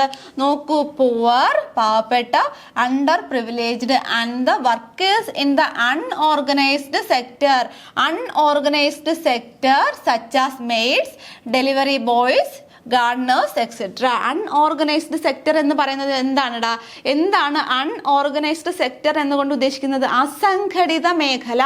അസംഘടിത മേഖലകളിലെ തൊഴിലാളികൾക്ക്, അതായത് എന്താണെന്ന് മനസ്സിലായോ? അവർക്ക് പെൻഷൻ ഒന്നും ലഭിക്കില്ല. അതായത് അവർക്കൊരു സുരക്ഷിതത്വം കാണത്തില്ല. ഇപ്പൊ നമ്മളൊരു ഗവൺമെന്റ് സർവീസിൽ കയറിയാൽ നമുക്ക് എല്ലാവിധ സുരക്ഷിതത്വം ഉണ്ട് അല്ലേ? ചില പ്രൈവറ്റ് ഫേംസിലും പെൻഷനൊക്കെ കിടക്കുന്നുണ്ട്. ഇത് പറയുന്നത് അൺഓർഗനൈസ്ഡ് സെക്ടറിൽ പെടുന്നത് ചില പ്രൈവറ്റ് ഓർഗനൈസേഷൻ, അതായത് പെൻഷൻ ഒന്നും കൊടുക്കാതെ അവർക്കൊരു സെക്യൂരിറ്റീസും കൊടുക്കാതെ ചെറുകിട ബിസിനസ്സുകളൊക്കെ ഉണ്ടല്ലോ, അതിലൊക്കെ ജോലി ചെയ്യുന്ന ആൾക്കാർ, അല്ലെങ്കിൽ പാവങ്ങള്, അല്ലെങ്കിൽ പിന്നെ എന്താണ് പറയുന്നത്, ഈ അൺഓർഗനൈസ്ഡ് സെക്ടേഴ്സിന് ഇവിടെ എക്സാമ്പിൾ പറയുന്നുണ്ട്. അതായത് മെയ്ഡ്സ് അല്ലെ, ജോലിക്കാര്, ഡെലിവറി ബോയ്സ്, ഗാർഡനേഴ്സ് ഒക്കെ പറയുന്നുണ്ട്. അപ്പൊ നിങ്ങൾക്ക് ഇവിടെ ഡൗട്ട് വരും, നമ്മൾ ഈ തൊഴിലാളികൾ പറയും, നമ്മൾ തയ്യൽ തൊഴിലാളി അല്ലെങ്കിൽ കെട്ടിട തൊഴിലാളി എന്നൊക്കെ പറയുമ്പോൾ അവർക്കൊക്കെ ഓരോ യൂണിയൻ ഒക്കെ ഉണ്ട് അല്ലെ? തയ്യൽ തൊഴിലാളി ക്ഷേമനിധി അല്ലെങ്കിൽ കെട്ടിട തൊഴിലാളി ക്ഷേമനിധി, അവർക്കൊക്കെ ഓരോ ക്ഷേമനിധി ബോർഡുകളൊക്കെ പ്രവർത്തിക്കുന്നുണ്ട്. അപ്പൊ ഇതിലൊന്നും പെടാത്ത കുറെ ആൾക്കാരുണ്ട് അല്ലേ? അവർക്ക് പെൻഷൻ ഒന്നും കിട്ടാത്ത കുറെ അധികം ആൾക്കാരുണ്ട്. ഒരു സോഷ്യൽ സെക്യൂരിറ്റി ഇല്ലാതെ വർക്ക് ചെയ്യുന്ന കുറച്ച് ആൾക്കാരുണ്ട്. അവരെയാണ് എന്ന് പറയുന്നത് അൺഓർഗനൈസ്ഡ് സെക്ടർ എന്നുകൊണ്ട് ഉദ്ദേശിക്കുന്നത്. അപ്പൊ അവർക്ക് വേണ്ടി പ്രത്യേകം ഈ അടൽ പെൻഷൻ യോജന ടാർഗറ്റ് ചെയ്യുന്നത് അൺഓർഗനൈസ്ഡ് സെക്ടറിൽ വർക്ക് ചെയ്യുന്ന ആളുകൾക്കാണ്. ഓക്കെ, നെക്സ്റ്റ് നോക്കാം. ഈ ഒരു അടൽ പെൻഷൻ യോജന എന്ന് പറയുന്ന സ്കീം മുന്നേ വേറൊരു സ്കീമായിരുന്നു കേട്ടോ. ആ സ്കീമിനെ മാറ്റിയാണ് അടൽ പെൻഷൻ യോജന എന്ന പദ്ധതി കൊണ്ടുവന്നത്. അപ്പൊ മുന്നേ ഇത് ഏത് സ്കീമായിരുന്നു? The Atal pension scheme replaced the previous Swavalamban Yojana. കേട്ടിട്ടുണ്ടോ സ്വവലംബൻ യോജന എന്ന് പറയുന്നത്? അപ്പൊ സ്വവലംബൻ യോജനയെ മാറ്റിയാണ് എന്ത് കൊണ്ടുവന്നത്? അടൽ പെൻഷൻ യോജന കൊണ്ടുവന്നത്. വളരെ ഇമ്പോർട്ടന്റ് ആണ് ഈ ക്വസ്റ്റ്യൻ കേട്ടോ. സ്വവലംബൻ യോജനയെ മാറ്റി പുതിയതായിട്ട് കൊണ്ടുവന്ന സ്കീം 2015 മെയ് 9 പുതിയതായിട്ട് കൊണ്ടുവന്ന ഒരു സ്കീമാണ് ഏത്? Atal pension Yojana. Next point നോക്കാം. The scheme with effect from June 1, 2050. ഈ സ്കീം ലോഞ്ച് ചെയ്തെന്നാണ് നമ്മൾ പറഞ്ഞു. 2015 മെയ് 9 എന്ന് പറഞ്ഞു. എന്നാൽ ലോഞ്ച് ചെയ്ത ഡേറ്റ് ആണത്. എന്നാൽ ദ സ്കീം വിത്ത് എഫക്ട്, ഈ എഫക്ട് ചെയ്തെന്ന് മുതലാണ്? ജൂൺ 1, 2015. 2015 ജൂൺ 1 മുതലാണ് ഇത് എഫക്ട് ചെയ്തത്. ഓക്കെ, അപ്പൊ ലോഞ്ച് ചെയ്ത ഡേറ്റും എഫക്ട് ചെയ്ത ഡേറ്റും മാറിപ്പോവരുത്. ലോഞ്ച് ചെയ്തത് 2015 മെയ് 9 നമ്മുടെ പ്രധാനമന്ത്രി നരേന്ദ്രമോദിയാണ്. ഇത് ഈ സ്കീം വിത്ത് എഫക്ട് ഫ്രം എന്നാണ്? 2015 ജൂൺ 1 എന്നതാണ്. ഓക്കെ, മാറിപ്പോവരുത്. പിന്നെ ഏത് സ്കീമിനെ മാറ്റിയാണ് ഈ അടൽ പെൻഷൻ യോജന കൊണ്ടുവന്നത്? സ്വവലംബൻ യോജന. സ്വവലംബൻ യോജനയെ മാറ്റിയിട്ടാണ് എന്ത് കൊണ്ടുവന്നത്? നമ്മുടെ അടൽ പെൻഷൻ യോജന കൊണ്ടുവന്നത്. അപ്പൊ ഇവിടെ കുറച്ച് പേർക്കൊക്കെ ഈ സ്വവലംബൻ യോജന എന്താണെന്ന് അറിയാത്ത കുറച്ച് ആൾക്കാർ കാണും അല്ലേ? അല്ലെങ്കിൽ ആർക്കൊക്കെ ക്യൂരിയോസിറ്റി വന്നു കാണും അല്ലേ? സ്വവലംബൻ യോജന എന്താണെന്ന് അറിയാൻ. എന്താണ് സ്വവലംബൻ യോജന? ഇതിന്റെ ഇടയിൽ ഒരു ചെറുതായിട്ടൊന്ന് നമുക്ക് അവെയർ ചെയ്ത് വെച്ചിരിക്കാം. കാരണം ചിലപ്പോൾ ഇനി അതങ്ങനെ ചോദിച്ചാലോ. അപ്പൊ അതുകൊണ്ടാണ് ഈ ഒരു ചെറിയൊരു പോയിന്റ് ഇവിടെ കൊണ്ടുവന്നേക്കുന്നത് കേട്ടോ. എന്താണ് സ്വവലംബൻ യോജന എന്ന് നിങ്ങൾ മനസ്സിലാക്കി വച്ചേക്കുക. എന്താണ് Swavalamban pension Yojana? Also known as NPS Swavalamban. ഇതിന്റെ മറ്റൊരു പേരായിരുന്നു NPS സ്വവലംബൻ എന്നത്. Was launched by the UPA government. ഏത് ഗവൺമെന്റ് ആണ്? UPA ഗവൺമെന്റ് ആണ് ഇത് കൊണ്ടുവന്നത്. എന്നാണ് വർഷം? 2010. 2010 UPA ഗവൺമെന്റ് കൊണ്ടുവന്ന ഒരു പദ്ധതിയാണ് എന്ത്? സ്വവലംബൻ പെൻഷൻ യോജന എന്ന് പറയുന്നത്. അപ്പോൾ അന്ന് 2010 നമ്മുടെ പ്രധാനമന്ത്രി ആരായിരുന്നു എന്ന് കമന്റ് ചെയ്യാവോ താഴെ? ആരായിരുന്നു 2010 നമ്മുടെ പ്രധാനമന്ത്രി എന്ന് പറയുന്നത്? മൻമോഹൻ സിംഗ് ആയിരുന്നു അല്ലേ? മൻമോഹൻ സിംഗ് ആയിരുന്നു 2010 ഈ സ്കീം കൊണ്ടുവന്നത്. നമ്മുടെ 2010 പ്രധാനമന്ത്രി മൻമോഹൻ സിംഗ് ആണ്. ഏത് ഗവൺമെന്റിന്റെ കാലഘട്ടത്തിലാണ് എന്ന് ചോദിക്കുകയാണെങ്കിൽ UPA ഗവൺമെന്റിന്റെ കാലഘട്ടത്തിൽ പ്രധാനമന്ത്രി Manmohan Singh. Okay, next point നോക്കാം. Subscribers could contribute Rs 1000 per month which would be matched by Rs 1000 per month from the central government. അപ്പോൾ എങ്ങനെയാണ് ഇവിടെ എമൗണ്ട് പ്രൊവൈഡ് ചെയ്യുന്നത്? Subscribers could contribute എത്രയാണ്? 1000 per month which would be matched by government. അപ്പൊ government അതിന് match ആയിട്ടുള്ള ഒരു amount ഇടുന്നു. അതായത് സബ്സ്ക്രൈബേഴ്സ് 1000 രൂപ ഇടുന്നു, അതിന് മാച്ച് ആയിട്ടുള്ള ഒരു എമൗണ്ട് സെൻട്രൽ ഗവൺമെന്റും പ്രൊവൈഡ് ചെയ്യുന്നുണ്ട് കേട്ടോ ഈ ഒരു സ്കീമിൽ. Subscribers could contribute Rs 1000 per month which would be matched by Rs 1000 per month from the central government. Okay, എന്താണെന്ന് മനസ്സിലായല്ലോ അല്ലേ? സബ്സ്ക്രൈബേഴ്സ് 1000 രൂപ ഇടുന്നു, അതിന് മാച്ച് ആയിട്ടുള്ളൊരു എമൗണ്ട് സെൻട്രൽ ഗവൺമെന്റും ഇടുന്നുണ്ട്. ഓക്കെ, സ്വാവലംബൻ യോജനയിൽ ഇപ്പോൾ ആ പദ്ധതി ഇല്ല. ഇപ്പോൾ ആ പദ്ധതിക്ക് പകരമാണ് നമ്മുടെ എന്ത് പദ്ധതി കൊണ്ടുവന്നത്? അടൽ പെൻഷൻ യോജന കൊണ്ടുവന്നത്. ഈ സ്വാവലംബൻ യോജനയുടെ ആനുവൽ കോൺട്രിബ്യൂഷൻ എത്രയാണെന്ന് നോക്കാം. The minimum annual contribution by a subscriber was 1000 and the maximum annual contribution was 12,000. അപ്പൊ മിനിമം എത്രയാണ്? 1000 രൂപയാണ് അല്ലേ? മാക്സിമം ഇവിടെ പറയുന്നുണ്ട് 12,000 ആണെന്ന് പറയുന്നുണ്ട്. It is administered by the pension fund regulation and development authority. ഈ ഒരു സ്കീം അഡ്മിനിസ്റ്റർ ചെയ്തുകൊണ്ടിരുന്നത് ആരാണ്?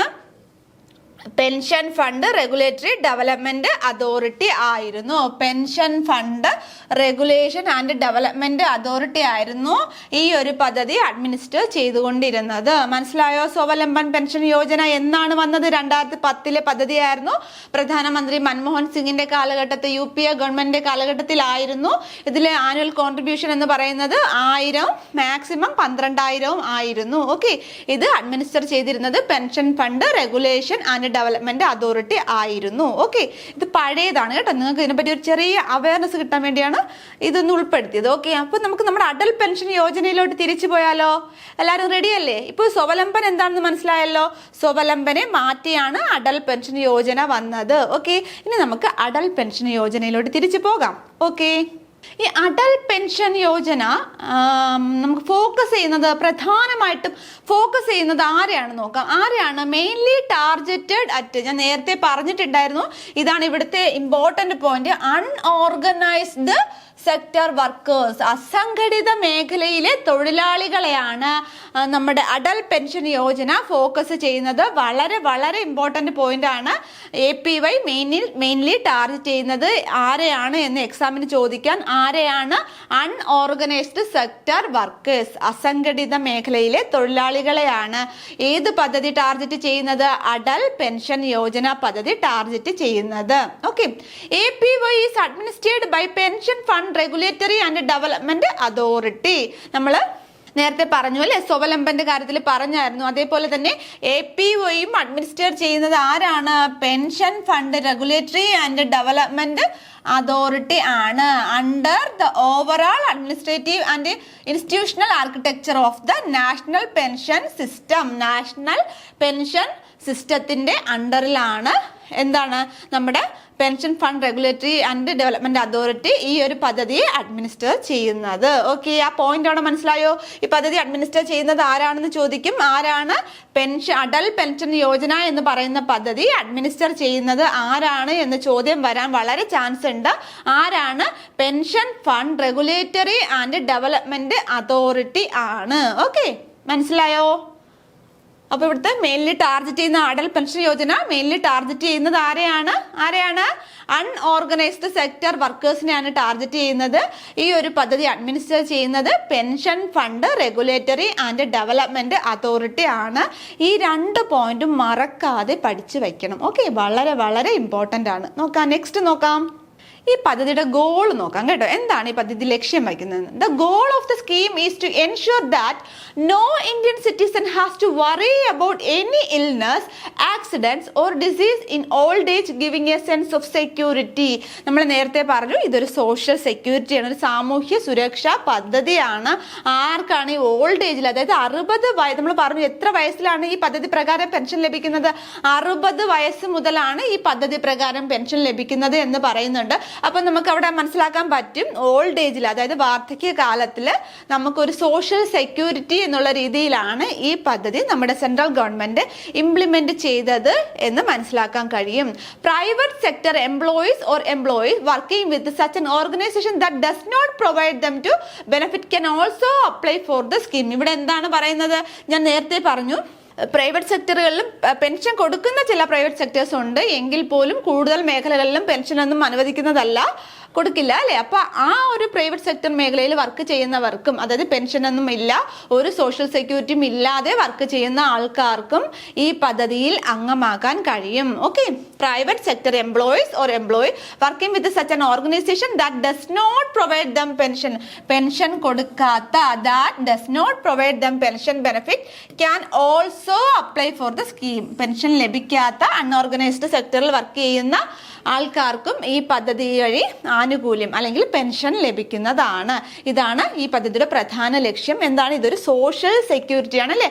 വാർദ്ധക്യകാലത്തിൽ അസുഖം മൂലമോ അല്ലെങ്കിൽ എന്താണ് ആക്സിഡന്റ് മൂലമോ അല്ലെങ്കിൽ വേറെന്തെങ്കിലും കാരണത്താൽ ദുരിതം അനുഭവിക്കുന്ന നമ്മൾ വാർദ്ധക്യകാലത്തിലെ ആൾക്കാർക്ക് പെൻഷൻ പ്രൊവൈഡ് ചെയ്യുന്ന പദ്ധതിയാണ് എന്ത്? അടൽ പെൻഷൻ യോജന. ഓക്കെ, അതിൽ കുറച്ച് കോൺട്രിബ്യൂഷൻസ് ഒക്കെ ഉണ്ട്. അത് നമ്മൾ വ്യക്തമായിട്ട് പഠിച്ചിരിക്കണം. ആ കോൺട്രിബ്യൂഷൻസ് ചെയ്താൽ മാത്രമാണ് നമുക്ക് 60ാമത്തെ വയസ്സിൽ നമുക്ക് പെൻഷൻ കിട്ടി തുടങ്ങുന്നത്. ഓക്കെ, നെക്സ്റ്റ് നോക്കാം. ആ കോൺട്രിബ്യൂഷനൊക്കെ നമുക്ക് വരുന്ന സ്ലൈഡിലൂടെ പഠിക്കാം കേട്ടോ. ഇതിപ്പോൾ ഗോളാണ്. ഇതിന്റെ ഗോളാണ് നമ്മൾ ഇത്രയും നേരം പഠിച്ചത്. ഓക്കെ, നെക്സ്റ്റ് നോക്കാം. ഇനി നമ്മൾ അതിൻ്റെ എലിജിബിലിറ്റി നോക്കാം. എന്താണ്? അടൽ പെൻഷൻ യോജനയിൽ നമുക്ക് അംഗമാകണമെങ്കിൽ എന്തൊക്കെ എലിജിബിലിറ്റി ക്രൈറ്റീരിയാസ് ഉണ്ടെന്ന് നോക്കാം. Atal pension Yojana is open to all bank account holders in the age group of, ഇവിടെയും വയസ്സ് പറയുന്നുണ്ട്.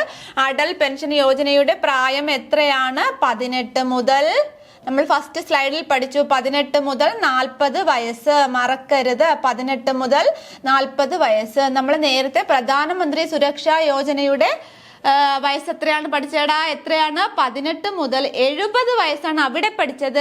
ഇവിടെ അടൽ പെൻഷൻ യോജനയുടെ പ്രായം എത്രയാണ്?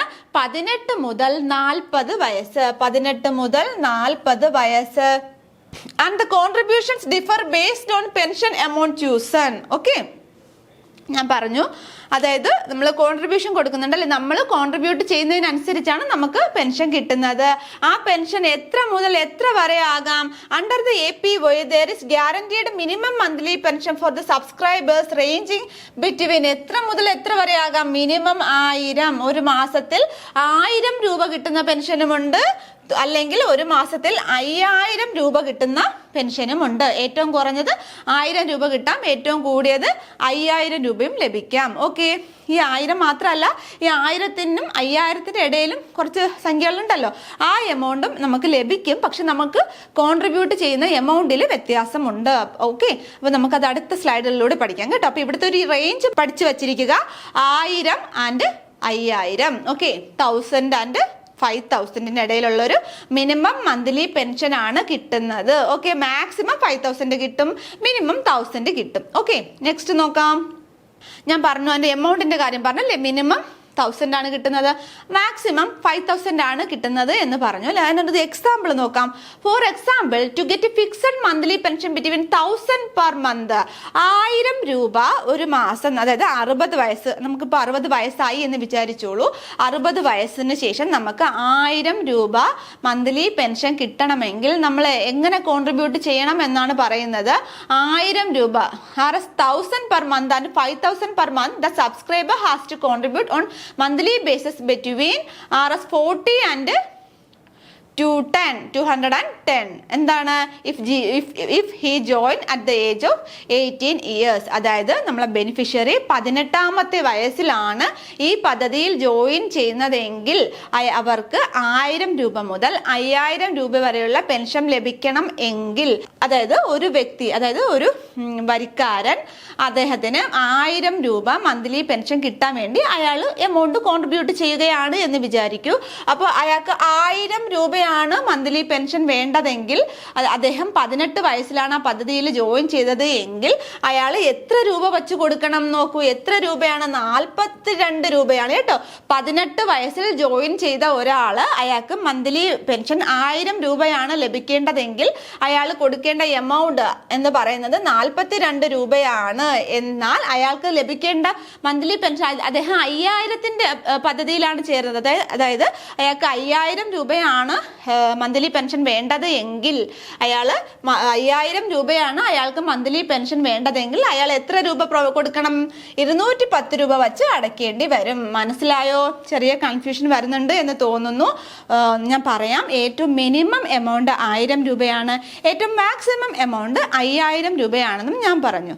അപ്പോൾ ഒരു വ്യക്തി അദ്ദേഹത്തിന്റെ 18ാമത്തെ വയസ്സിൽ ഈ പദ്ധതിയിൽ ജോയിൻ ചെയ്തു എന്ന് കരുതുക. ഓക്കെ, അപ്പോൾ 18ാമത്തെ വയസ്സിൽ ജോയിൻ ചെയ്യുന്ന വ്യക്തി അദ്ദേഹത്തിൻ്റെ 60 വയസ്സിന് ശേഷം അദ്ദേഹത്തിന് 1000 രൂപയാണ് പെൻഷൻ വേണ്ടത് എങ്കിൽ അയാൾ കോൺട്രിബ്യൂട്ട് ചെയ്യേണ്ട എമൗണ്ട് എന്ന് പറയുന്നത് 42 രൂപയാണ്. എന്നാൽ അദ്ദേഹത്തിന് 5000 രൂപയാണ് 60 വയസ്സിന് ശേഷം വേണ്ടതെങ്കിൽ അയാൾ കോൺട്രിബ്യൂട്ട് ചെയ്യേണ്ട എമൗണ്ട് 210 രൂപയാണ്. മനസ്സിലായോ? ഇവിടെ പറയുന്നുണ്ട്, ഏജ് പറയുന്നുണ്ട്, 18 വയസ്സ് എന്ന് പറയുന്നുണ്ട്. ഓക്കെ, നെക്സ്റ്റ് പോയിന്റ് നോക്കാം. For the same, ഇതേപോലെ തന്നെ fixed pension level the contribution would ranges between Rs 291 and Rs 1454 if the subscriber join at the age of 40 years. നേരത്തെ ഞാൻ പറഞ്ഞ എന്താണ്, ഒരു വ്യക്തി അദ്ദേഹത്തിന്റെ 18ാമത്തെ വയസ്സിലാണ് ഈ പദ്ധതിയിൽ ജോയിൻ ചെയ്യുന്നത് എങ്കിൽ ഉള്ള ക്രൈറ്റീരിയസ് ആണ് ഞാൻ നേരത്തെ പറഞ്ഞത്. അടുത്തത് ഏതാണ്? നമ്മൾ പറഞ്ഞു 18 മുതൽ 40 വയസ്സാണ് ഈ സ്കീമിൽ ചേരേണ്ട പ്രായം എന്ന് പറഞ്ഞു. അപ്പോൾ അതായത് ഒരു വ്യക്തി അദ്ദേഹത്തിന് 40ാമത്തെ വയസ്സിലാണ് ഈ പദ്ധതിയിൽ ജോയിൻ ചെയ്തതെങ്കിൽ അദ്ദേഹത്തിന് 1000 രൂപ അദ്ദേഹത്തിന് 60 വയസ്സിന് ശേഷം 1000 രൂപ പെൻഷൻ ലഭിക്കണമെങ്കിൽ അദ്ദേഹം അടയ്ക്കേണ്ട തുക എന്ന് പറയുന്നത് എത്രയാണ്? 291 രൂപയാണ്. ചിലർക്കൊക്കെ കൺഫ്യൂഷൻ വരുന്നുണ്ടോ? ചെറിയ കൺഫ്യൂഷൻ വരും, പക്ഷെ വളരെ സിമ്പിളാണ്. 40 വയസ്സിന് ശേഷം, അതായത് 40ാമത്തെ വയസ്സിൽ ഈ പദ്ധതിയിൽ അംഗമാകുന്ന ആൾക്ക് മന്ത്ലി 1000 രൂപ 60 വയസ്സിന് ശേഷം കിട്ടണമെങ്കിൽ അയാൾ അടയ്ക്കേണ്ട തുക എന്ന് പറയുന്നത് 291 രൂപയാണ്. എന്നാൽ ഈ 40 വയസ്സിന് ശേഷം ഈ പദ്ധതിയിൽ അംഗമായ ആൾക്ക് 60 വയസ്സിന് ശേഷം 5000 രൂപയാണ് പെൻഷൻ ലഭിക്കേണ്ടതെങ്കിൽ അദ്ദേഹം അടയ്ക്കേണ്ട തുക എന്ന് പറയുന്നത് 1454 രൂപയാണ്. ഓക്കെ, ഇതിന്റെ റൂൾസ് ആൻഡ് റെഗുലേഷൻസ് സിലബസിൽ പറഞ്ഞിട്ടുള്ളതുകൊണ്ട് ഈ ഒരു കണക്ക് ഇവിടെ പറഞ്ഞത്. ഓക്കെ, 40 വയസ്സിന് ശേഷം ചേർന്ന ആൾക്ക് 60 വയസ്സിന് ശേഷം കിട്ടേണ്ട പെൻഷൻ 5000 രൂപയാണെങ്കിൽ അദ്ദേഹം അടയ്ക്കേണ്ട എമൗണ്ട് എത്രയാണ്? 1454 രൂപയാണ്. ഇപ്പോൾ കുറച്ച് പേർക്കെങ്കിലും ഇത്തിരി ഡൗട്ട് വന്നിട്ടുണ്ടായിരിക്കും കേട്ടോ. ഡൗട്ട് വരേണ്ട ആവശ്യമില്ല. നമുക്കൊരു ടേബിളിലൂടെ ഇത് പഠിക്കുമ്പോൾ കുറച്ചും കൂടെ നിങ്ങൾക്ക് അതൊരു പെട്ടെന്ന് കിട്ടും കേട്ടോ. നമുക്ക് ടേബിൾ നോക്കാം, ഇത് എങ്ങനെയാണെന്ന്. Table of contribution level fixed monthly pension of Rs 1000. അതായത് ഞാൻ നേരത്തെ പറഞ്ഞു 60 വയസ്സിന് ശേഷം 1000 രൂപയാണ് പെൻഷൻ കിട്ടേണ്ടത് എങ്കിൽ, അല്ലെങ്കിൽ 1000 രൂപ സ്കീമിലാണ് ചേർന്നത് എങ്കിൽ എത്ര രൂപയാണ് അടയ്ക്കേണ്ടതെന്ന് നോക്കാം. അതായത് നോക്കൂ, ഇവിടെ ഏജ് ഓഫ് ജോയിനിങ് പറയുന്നുണ്ട്. 18ാമത്തെ വയസ്സിൽ ജോയിൻ ചെയ്യുന്ന ആള് എത്ര വർഷം അടയ്ക്കണോടാ? 18ാമത്തെ വയസ്സിൽ ജോയിൻ ചെയ്ത ആള് 60 വയസ്സിന് ശേഷമല്ലേ അദ്ദേഹത്തിന് പെൻഷൻ കിട്ടുള്ളൂ. ഈ ഒരു പെൻഷൻ കിട്ടുന്നത് 60 വയസ്സിന് ശേഷമായിരിക്കും കേട്ടോ. അതാണ് ഇവിടുത്തെ പോയിന്റ്. അപ്പോൾ 18ാമത്തെ വയസ്സിൽ ജോയിൻ ചെയ്ത ആള് 60 വയസ്സാകണമെങ്കിൽ എത്ര വർഷം കഴിയണം? 42 വർഷം കഴിയണം അല്ലേ? അപ്പൊ 42 വർഷം നമ്മൾ എമൗണ്ട് കോൺട്രിബ്യൂട്ട് ചെയ്യണം. 18ാമത്തെ വയസ്സിൽ ജോയിൻ ചെയ്യുന്ന ആള് 42 വർഷം എമൗണ്ട് കോൺട്രിബ്യൂട്ട് ചെയ്യണം. എത്ര രൂപ കോൺട്രിബ്യൂട്ട് ചെയ്യണം എന്ന് ഞാൻ നേരത്തെ പറഞ്ഞു. 18 വയസ്സിൽ ജോയിൻ ചെയ്യുന്ന ആളാണെങ്കിൽ 1000 രൂപ ലഭിക്കാൻ എത്ര മന്ത്ലി കോൺട്രിബ്യൂഷൻ കൊടുക്കണം? 42 രൂപ വെച്ച് അടയ്ക്കണം. 1000 രൂപ 60 വയസ്സിന് ശേഷം പെൻഷൻ ലഭിക്കാൻ അദ്ദേഹം അടയ്ക്കേണ്ട എമൗണ്ട് എന്ന് പറയുന്നത് 42 രൂപയാണ്. എന്നാൽ ഇവിടെ നോക്കൂ, 40 വയസ്സല്ലേ, 40 വയസ്സിൽ ജോയിൻ ചെയ്യുന്ന കാര്യം ഞാൻ പറഞ്ഞിരുന്നു അല്ലേ? ഇത് 18 വയസ്സിന്റെ കാര്യമാണ് ഇവിടെ പറയുന്നത്. ഇനി 40 വയസ്സിൽ ജോയിൻ ചെയ്യുന്ന ആളല്ലേ, 40ാമത്തെ വയസ്സിൽ ഈ സ്കീം പ്രകാരം ജോയിൻ ചെയ്യുന്ന ആൾക്ക് 1000 രൂപ 60 വയസ്സിന് ശേഷം പെൻഷൻ കിട്ടണമെങ്കിൽ അയാൾ എത്ര വർഷം അടയ്ക്കണോടാ? 20 വർഷം കൂടെ അടയ്ക്കേണ്ടി വരും അല്ലേ? 40ൽ നിന്നും 60 വയസ്സിലോട്ടാവാൻ 20 വർഷമുണ്ട്. അപ്പൊ 20 വർഷം അദ്ദേഹം പൈസ കോൺട്രിബ്യൂട്ട് ചെയ്യേണ്ടി വരും. എത്ര രൂപയാണ് ഞാൻ പറഞ്ഞു? എത്ര രൂപയാണ് അദ്ദേഹം 40 വയസ്സുള്ള ആൾ കൊടുക്കേണ്ടത്? എത്ര രൂപയാണ്?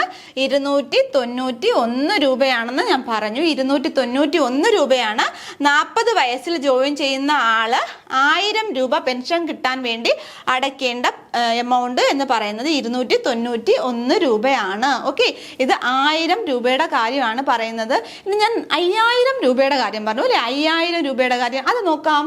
നോക്കൂ, table of contribution level fixed monthly pension of Rs 5000.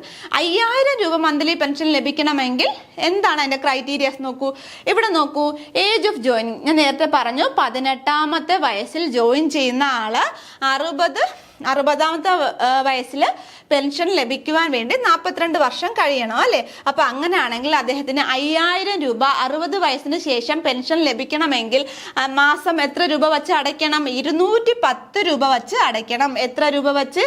210 രൂപ വെച്ച് അടയ്ക്കണം. ആരാണ്? 18ാമത്തെ വയസ്സിൽ ജോയിൻ ചെയ്ത ആള്. 18ാമത്തെ വയസ്സിൽ ജോയിൻ ചെയ്ത ആള് 42 വർഷം ഇയേഴ്സ് ഓഫ് കോൺട്രിബ്യൂഷൻ. ദെൻ എത്ര രൂപയാണ് 5000 രൂപ പെൻഷൻ കിട്ടാൻ വേണ്ടി അടയ്ക്കേണ്ടത്? പെർ മന്ത് എത്ര രൂപയാണ്? 210 രൂപയാണ് അല്ലേ? 18 വയസ്സിൽ ജോയിൻ ചെയ്ത ആളാണെങ്കിൽ. ഇവിടെ നോക്കൂ, 40ാമത്തെ വയസ്സിൽ ജോയിൻ ചെയ്ത ആളാണെങ്കിൽ 40ാമത്തെ വയസ്സിൽ ജോയിൻ ചെയ്ത ആള് പിന്നെ എത്ര വർഷം കൂടെ അടയ്ക്കണം? 20 വർഷം കൂടെ അടയ്ക്കേണ്ടി വരും. എത്ര രൂപയാണ് 5000 രൂപ പെൻഷൻ കിട്ടാൻ വേണ്ടി ഇയാൾ മന്ത്ലി അടയ്ക്കേണ്ടത്? 1454. എത്ര രൂപയാണ്? 1454 രൂപയാണ് ഇദ്ദേഹം 5000 രൂപ പെൻഷൻ കിട്ടാൻ വേണ്ടി അടയ്ക്കേണ്ടത്. ഓക്കെ, ഈ ഒരു 2 ക്രൈറ്റീരിയാസും 18 വയസ്സിൻ്റെതും 40 വയസ്സിൻ്റെതും മാത്രം പഠിച്ചു വെക്കൂ കേട്ടോ. നമുക്ക് എല്ലാം കൂടെ പഠിച്ചാൽ ആകെ കൺഫ്യൂഷൻ ആകും. നമ്മുടെ ഈ ഏജ് ഗ്രൂപ്പ് പറയുന്ന സ്പെസിഫൈ ചെയ്ത ആ 18-40 ഏജ് ഗ്രൂപ്പിലുള്ള എമൗണ്ട് പഠിച്ചു വെക്കുക. ഓക്കെ, കൺഫ്യൂഷൻ ഉണ്ടോ? ആർക്കെങ്കിലും കൺഫ്യൂഷൻ ഉണ്ടോ? ഓക്കെ, നോക്കാം. നെക്സ്റ്റ് നോക്കാം. ഓക്കെ, നമുക്ക് ഇതിന്റെ എന്തൊക്കെ ഡോക്യുമെന്റ്സ് വേണം നോക്കാം. Aadhaar will be the primary KYC. ഈ പദ്ധതിയുടെയും പ്രൈമറി KYC എന്താണ്? ആധാർ തന്നെയാണ്. ആധാർ തന്നെയാണ് നമ്മുടെ അടൽ പെൻഷൻ യോജനയുടെയും പ്രൈമറി KYC എന്ന് പറയുന്നത്. Aadhaar and mobile number are recommended to be obtained from subscribers for the ease of operation of the scheme. ഈ സ്കീമിന്റെ സുഗമമായ നടത്തിപ്പിന് വേണ്ടി എന്ത് ഡോക്യുമെന്റ്സ് വേണം? ആധാറും വേണം. പിന്നെന്താണ്? നമ്മുടെ ആധാറുമായിട്ട് ലിങ്ക് ചെയ്ത മൊബൈൽ ഫോൺ നമ്പറും വേണം എന്നതാണ് ഈ സ്കീമിൽ പറഞ്ഞിരിക്കുന്നത്. ഓക്കെ, നെക്സ്റ്റ് നോക്കാം. ബെനിഫിറ്റ്സ് നോക്കാം കേട്ടോ. Subscribers would receive the guaranteed minimum monthly pension. ഞാൻ നേരത്തെ പറഞ്ഞു 1000-നും 5000-നും ഇടയിലുള്ള ഒരു എമൗണ്ട് ആണ് കിട്ടുന്നത്. ഒന്നുകിൽ 1000 ആകാം, 2000 ആകാം, 3000 ആകാം, 4000 ആകാം, 5000 ആകാം. മിനിമം എത്ര രൂപയാണ് മന്ത്ലി പെൻഷൻ 60 വയസ്സിന് ശേഷം കിട്ടുന്നത്? 1000.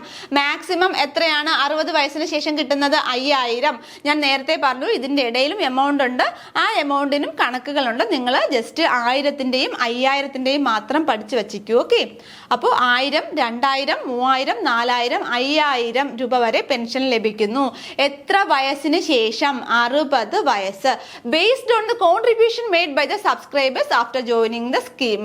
ഈ ഒരു പദ്ധതി, അതായത് ഈ 1000, 2000, 3000, 4000, 5000 എന്ന് പറഞ്ഞല്ലേ, ഈ ഒരു എമൗണ്ട് എങ്ങനെയാണ് കിട്ടുന്നത് വെച്ചാൽ നമ്മൾ സബ്സ്ക്രൈബേഴ്സ്, അതായത് ഇതിൽ ഈ പദ്ധതിയിൽ അംഗമാകുന്ന സബ്സ്ക്രൈബേഴ്സ് എത്ര രൂപയാണോ കോൺട്രിബ്യൂട്ട് ചെയ്യുന്നത് അതനുസരിച്ചാണ് ഈ എമൗണ്ട് കിട്ടുന്നത് കേട്ടോ. 1000 രൂപയാണെങ്കിൽ ഞാൻ പറഞ്ഞു കോൺട്രിബ്യൂട്ട് ചെയ്യേണ്ട എമൗണ്ട്. 5000 രൂപയാണെങ്കിലും ഞാൻ പറഞ്ഞിട്ടുണ്ട് കോൺട്രിബ്യൂട്ട് ചെയ്യേണ്ട എമൗണ്ട്. ആ എമൗണ്ട് നിങ്ങൾ നന്നായിട്ട് പഠിച്ചു വെക്കൂ. നോക്കാം. Government of India will also contribute 50% of the subscribers contribution or RS1000 per annum whichever is lower. അതായത് ഗവൺമെന്റ് ഓഫ് ഇന്ത്യ ഇതിന് തത്തുല്യമായിട്ടുള്ള ഒരു എമൗണ്ട് കോൺട്രിബ്യൂട്ട് ചെയ്യുന്നുണ്ട്. അതായത് എത്രയാണോ കോൺട്രിബ്യൂട്ട്, അതായത് ബെനിഫിഷ്യറി എത്രയാണോ കോൺട്രിബ്യൂട്ട് ചെയ്യുന്നത് അതിന്റെ 50% അല്ലെങ്കിൽ 1000 രൂപ ഏതാണോ കുറവ് അത് നമ്മുടെ ഗവൺമെന്റ് ഓഫ് ഇന്ത്യ കോൺട്രിബ്യൂട്ട് ചെയ്യുന്നുണ്ട്. അതാണ് ഈ പോയിന്റ് പറയുന്നത്. Government of India will also contribute 50% of the subscribers contribution or RS1000 per annum whichever is lower. മനസ്സിലായോ? അതായത് വരിക്കാരുടെ സംഭാവനയുടെ 50% അല്ലെങ്കിൽ പ്രതിവർഷം 1000 രൂപയാണ് കോൺട്രിബ്യൂട്ട് ചെയ്യുന്നത്. ആര്? നമ്മുടെ government. Okay, government contribution available for those who are not covered by any statutory social security scheme and is not income tax payer. ഇവിടുത്തെ പ്രധാന പോയിന്റ് എന്താണെന്ന് വെച്ചാൽ ഇത് കൊടുക്കുന്നത് ആർക്കാണ്? ഇൻകം ടാക്സ് പേയർ അല്ലാത്ത ആൾക്കാർ, അതായത് ടാക്സ് ഒന്നും അടയ്ക്കാത്ത ആൾക്കാർക്ക്. പിന്നെന്താണ്? മറ്റൊരു തരത്തിലുമുള്ള സോഷ്യൽ സെക്യൂരിറ്റി പെൻഷൻ ലഭിക്കാത്ത അല്ലെങ്കിൽ സ്റ്റാറ്റ്യൂട്ടറി സോഷ്യൽ സെക്യൂരിറ്റി സ്കീംസിൽ അംഗമാകാത്ത അല്ലെങ്കിൽ അതിൽ കവേർഡ് ആവാത്ത ആൾക്കാർക്കാണ് ഗവൺമെന്റ് ഈ കോൺട്രിബ്യൂഷൻ ചെയ്യുന്നത്. ഇവിടെ പറയുന്നുണ്ട് government contribution is available for those who are not covered by any statutory social security scheme. മറ്റൊരു സ്റ്റാറ്റ്യൂട്ടറി സോഷ്യൽ സെക്യൂരിറ്റി സ്കീമിലും കവർ അല്ലാത്ത ഇൻകം ടാക്സ് പേ ചെയ്യാത്ത ആൾക്കാർക്കാണ് ഗവൺമെന്റ് ഈ കോൺട്രിബ്യൂഷൻ കൊടുക്കുന്നത്. അവിടുത്തെ പോയിന്റ് അതാണ് കേട്ടോ, മനസ്സിലാക്കൂ. നെക്സ്റ്റ് പോയിന്റ് നോക്കാം, disbursement of the scheme benefit. ഇതെങ്ങനെയാണ് ഡിസ്ബേഴ്സ് ചെയ്യുന്നത് നോക്കാം. Fixed pension for the subscribers ranging between 1000 to 5000 after the age of 60 years. നമ്മൾ നേരത്തെ പഠിച്ച പോയിന്റ് തന്നെയാണ്. 1000-നും 5000-നും 1000-നും 5000-നും ഇടയിലുള്ള ഒരു പെൻഷനാണ് ഇവർക്ക് കിട്ടുന്നത്. ഏത് ഏജിലാണ്? 60 വയസ്സിന് ശേഷം. Based on the contribution made by the subscribers കൊടുക്കുന്ന കോൺട്രിബ്യൂഷൻ അനുസരിച്ച് 1000-നും 5000-നും ഇടയിലുള്ള ഒരു പെൻഷനാണ് കൊടുക്കുന്നത്. The monthly pension is available to the subscribers and after him. അപ്പോൾ ഈ മന്ത്ലി പെൻഷൻ ആർക്ക് കിട്ടുന്നു? Monthly pension is available to the വരിക്കാർക്ക് കിട്ടുന്നു. ആൻഡ് ആഫ്റ്റർ ഹിം, അദ്ദേഹത്തിന് ശേഷം ആർക്കാണ് കിട്ടുന്നത്? ടു ഹിസ് സ്പൗസ്, അദ്ദേഹത്തിന്റെ ഭാര്യയ്ക്കായിരിക്കും കേട്ടോ കിട്ടുന്നത്. അപ്പോൾ അദ്ദേഹത്തിന് ശേഷം ഈ ഒരു പെൻഷൻ ആർക്ക് ലഭിക്കുന്നു? അദ്ദേഹത്തിന്റെ ഭാര്യയ്ക്ക് ലഭിക്കുന്നു. ആൻഡ് ആഫ്റ്റർ ദെയർ ഡെത്ത്, ഇവരുടെ രണ്ടുപേരുടെയും മരണത്തിന് ശേഷം the pension corpus as accumulated at the age of 60 of the subscriber would be returned to the nominee. പിന്നെ അത് ആർക്ക് പോകും? നോമിനിക്ക് പോകും. ഓക്കെ, അടുത്ത പോയിന്റ് മനസ്സിലായോ? അതായത് ഈ പെൻഷൻ പദ്ധതി പ്രകാരം എമൗണ്ട് ആർക്ക് ലഭിക്കുന്നു? വരിക്കാരന് കിട്ടുന്നു. വരിക്കാരന് ശേഷം ഇത് ആർക്ക് കിട്ടുന്നു? സ്പൗസിന് പോകുന്നു. തുടർന്ന് അവരുടെ രണ്ടുപേരുടെയും മരണത്തിന് ശേഷം ഇത് നോമിനിക്കാണ് പോകുന്നത്. ഓക്കെ, മനസ്സിലായോ എങ്ങനെയാണ് ഇത് ഡിസ്ബേഴ്സ്മെന്റ് ചെയ്യുന്നതെന്ന്? നെക്സ്റ്റ് നോക്കാം. In case of premature death of subscribers, death before 60 years of age, 60 വയസ്സിന് മുന്നേ ഉള്ള മരണം, അതായത് 60 വയസ്സിന് മുന്നേ മരണം സംഭവിച്ചാൽ അതാണ് ഈ പ്രിമച്വർ ഡെത്ത് എന്നുകൊണ്ട് ഉദ്ദേശിക്കുന്നത് കേട്ടോ. 60 വയസ്സിന് മുൻപ് ആണ് മരണം സംഭവിക്കുന്നത് എങ്കിൽ spouse of the subscribers can continue the contribution to APY account of the subscribers. അതായത് ഈ വരിക്കാരൻ 60 വയസ്സിന് മുന്നേ മരിച്ചു പോവുകയാണെങ്കിൽ അദ്ദേഹത്തിന്റെ ഭാര്യയ്ക്ക് എന്ത് ചെയ്യാം? അദ്ദേഹത്തിന്റെ അക്കൗണ്ടിലോട്ട് തന്നെ ഈ ഒരു എമൗണ്ട് കണ്ടിന്യൂ ചെയ്യാൻ പറ്റുന്നതാണ്. അതായത് ഈ ഒരു കോൺട്രിബ്യൂഷൻ കണ്ടിന്യൂ ചെയ്യാം. ആർക്ക്? അദ്ദേഹത്തിന്റെ മരണത്തിന് ശേഷം അദ്ദേഹത്തിന്റെ ഭാര്യയ്ക്ക്. ഓക്കെ, നമ്മൾ പറഞ്ഞു അദ്ദേഹം പ്രിമച്ചുറായിട്ട് മരണപ്പെട്ടാൽ എന്താണ്? അതായത് 60 വയസ്സിന് മുന്നേ മരണപ്പെട്ടാൽ അദ്ദേഹത്തിന്റെ ഭാര്യയ്ക്ക് ഈ സ്കീം കണ്ടിന്യൂ ചെയ്യാവുന്നതാണ്. തുടർന്ന് അദ്ദേഹത്തിന് 60 വയസ്സിന് ശേഷം ഈ സ്കീമിന്റെ ബെനിഫിറ്റ് ഭാര്യയ്ക്ക് സ്വീകരിക്കാം. ഓക്കെ, ഇതാണ് ഇവിടുത്തെ പോയിന്റ് എന്ന് പറയുന്നത്. 60 വയസ്സിന് മുന്നേ ഈ വരിക്കാരൻ മരണപ്പെടുകയാണെങ്കിൽ എന്ത് ചെയ്യാം? അദ്ദേഹത്തിന്റെ ഭാര്യയ്ക്ക് ഈ പദ്ധതി അദ്ദേഹത്തിന് 60 വയസ്സാകുന്നത് വരെ കണ്ടിന്യൂ ചെയ്യാം. അതായത് അദ്ദേഹത്തിന്റെ അക്കൗണ്ടിലോട്ട് ഈ എമൗണ്ട് അദ്ദേഹത്തിന് 60 വയസ്സാകുന്നവരെ കണ്ടിന്യൂ ചെയ്യാൻ കഴിയും. 60 വയസ്സിന് ശേഷം ആ എമൗണ്ട് സ്പൗസിന് ലഭിക്കുന്നതായിരിക്കും. ഓക്കെ, മനസ്സിലായോ?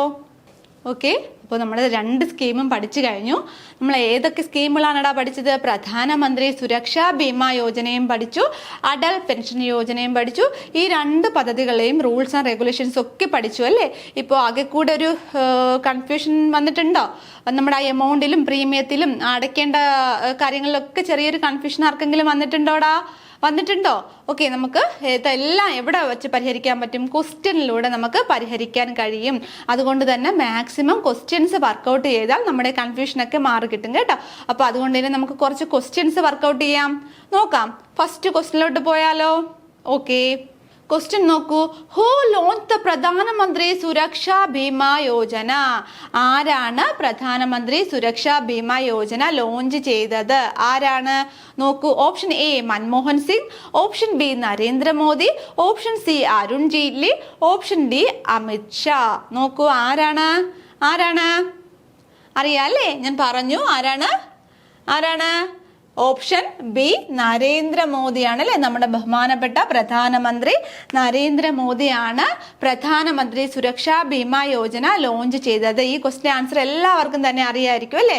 നരേന്ദ്രമോദി സാറാണ് പ്രധാനമന്ത്രി സുരക്ഷാ ബീമാ യോജന ലോഞ്ച് ചെയ്തത്. ഓക്കെ, നെക്സ്റ്റ് ചോദ്യം നോക്കാം. In which year was the PMSBY launched? ഏത് വർഷമാണ് പ്രധാനമന്ത്രി സുരക്ഷാ ബീമാ യോജന ലോഞ്ച് ചെയ്തത്? ഓർത്ത് നോക്കൂ. Option A 2010, option B 2012, option C 2015, option D 2017. എന്നാണ്? നോക്കൂ, എല്ലാവർക്കും അറിയാല്ലേ? നമ്മൾ പറഞ്ഞു 2015 മെയ് 9 ലോഞ്ച് ചെയ്തത് എന്ന് നമ്മൾ പഠിച്ചു. അപ്പോൾ ഇവിടുത്തെ ആൻസർ എന്താണ്? ഓപ്ഷൻ സി ആണല്ലേ? ഓപ്ഷൻ സി ആണ് 2015. നെക്സ്റ്റ് നോക്കാം. What is the eligible age group of the PMSBY? നമ്മുടെ എക്സാമിന് ചോദിച്ച ചോദ്യമാണ് അല്ലേ. എത്രയാണ് എലിജിബിൾ ഏജ് എന്ന് പറയുന്നത്? പ്രധാനമന്ത്രി Suraksha Bima Yojana 18 to 40 years, option B 18 to 70 years, option C 21 to 65 years, option D 25 to 60 years. എത്രയാണ് നമ്മൾ പറഞ്ഞു? എത്രയാണ് പ്രധാനമന്ത്രി സുരക്ഷാ ബീമാ യോജനയിൽ അംഗമാകേണ്ട പ്രായം? കമന്റ് ചെയ്യാവോ? എല്ലാവരും കമന്റ് ചെയ്യാവോ? എത്രയാണ്? 18 മുതൽ 70 വയസ്സ്. ഓപ്ഷൻ ബി ആണല്ലേ, 18 മുതൽ 70 വയസ്സ്. Okay. How much is the annual premium of PMSBY? Annual premium നമ്മൾ പറഞ്ഞു. എത്രയാണ്? Option A Rs12 per annum, option B Rs20 per annum, option C Rs50 per annum, option D Rs100 per annum. എത്രയാണടാ? എത്രയാണ്? നമ്മൾ പഠിച്ചു. ഇവിടെ 12ഉം 20ഉം തന്നിട്ടുണ്ട്. 12 എഴുതരുത്, തെറ്റാണ്. ഇത് പഴയ പ്രീമിയം ആണ്. പുതുക്കിയ പ്രീമിയം എത്രയാണ്? നമ്മൾ പഠിച്ചു. എത്ര രൂപയാണ്? ഓപ്ഷൻ ബി ആണല്ലേ. ഓപ്ഷൻ ബി 20 രൂപയാണ്. ഓപ്ഷൻ ബി 20 രൂപയാണ്. ഓക്കെ, ഓപ്ഷൻ ബി 20 രൂപയാണ് പ്രധാനമന്ത്രി സുരക്ഷാ ബീമാ യോജനയുടെ പുതുക്കിയ പ്രീമിയം എന്ന് പറയുന്നത്. നെക്സ്റ്റ് ചോദ്യം നോക്കിയാലോ. Which companies offer the PMSBY scheme? ആരാണ് ഓഫർ ചെയ്യുന്നത്? നമ്മൾ പഠിച്ചു അല്ലേ. Option A only private insurance companies ആണോ? Option B all public sector general insurance company ആണോ?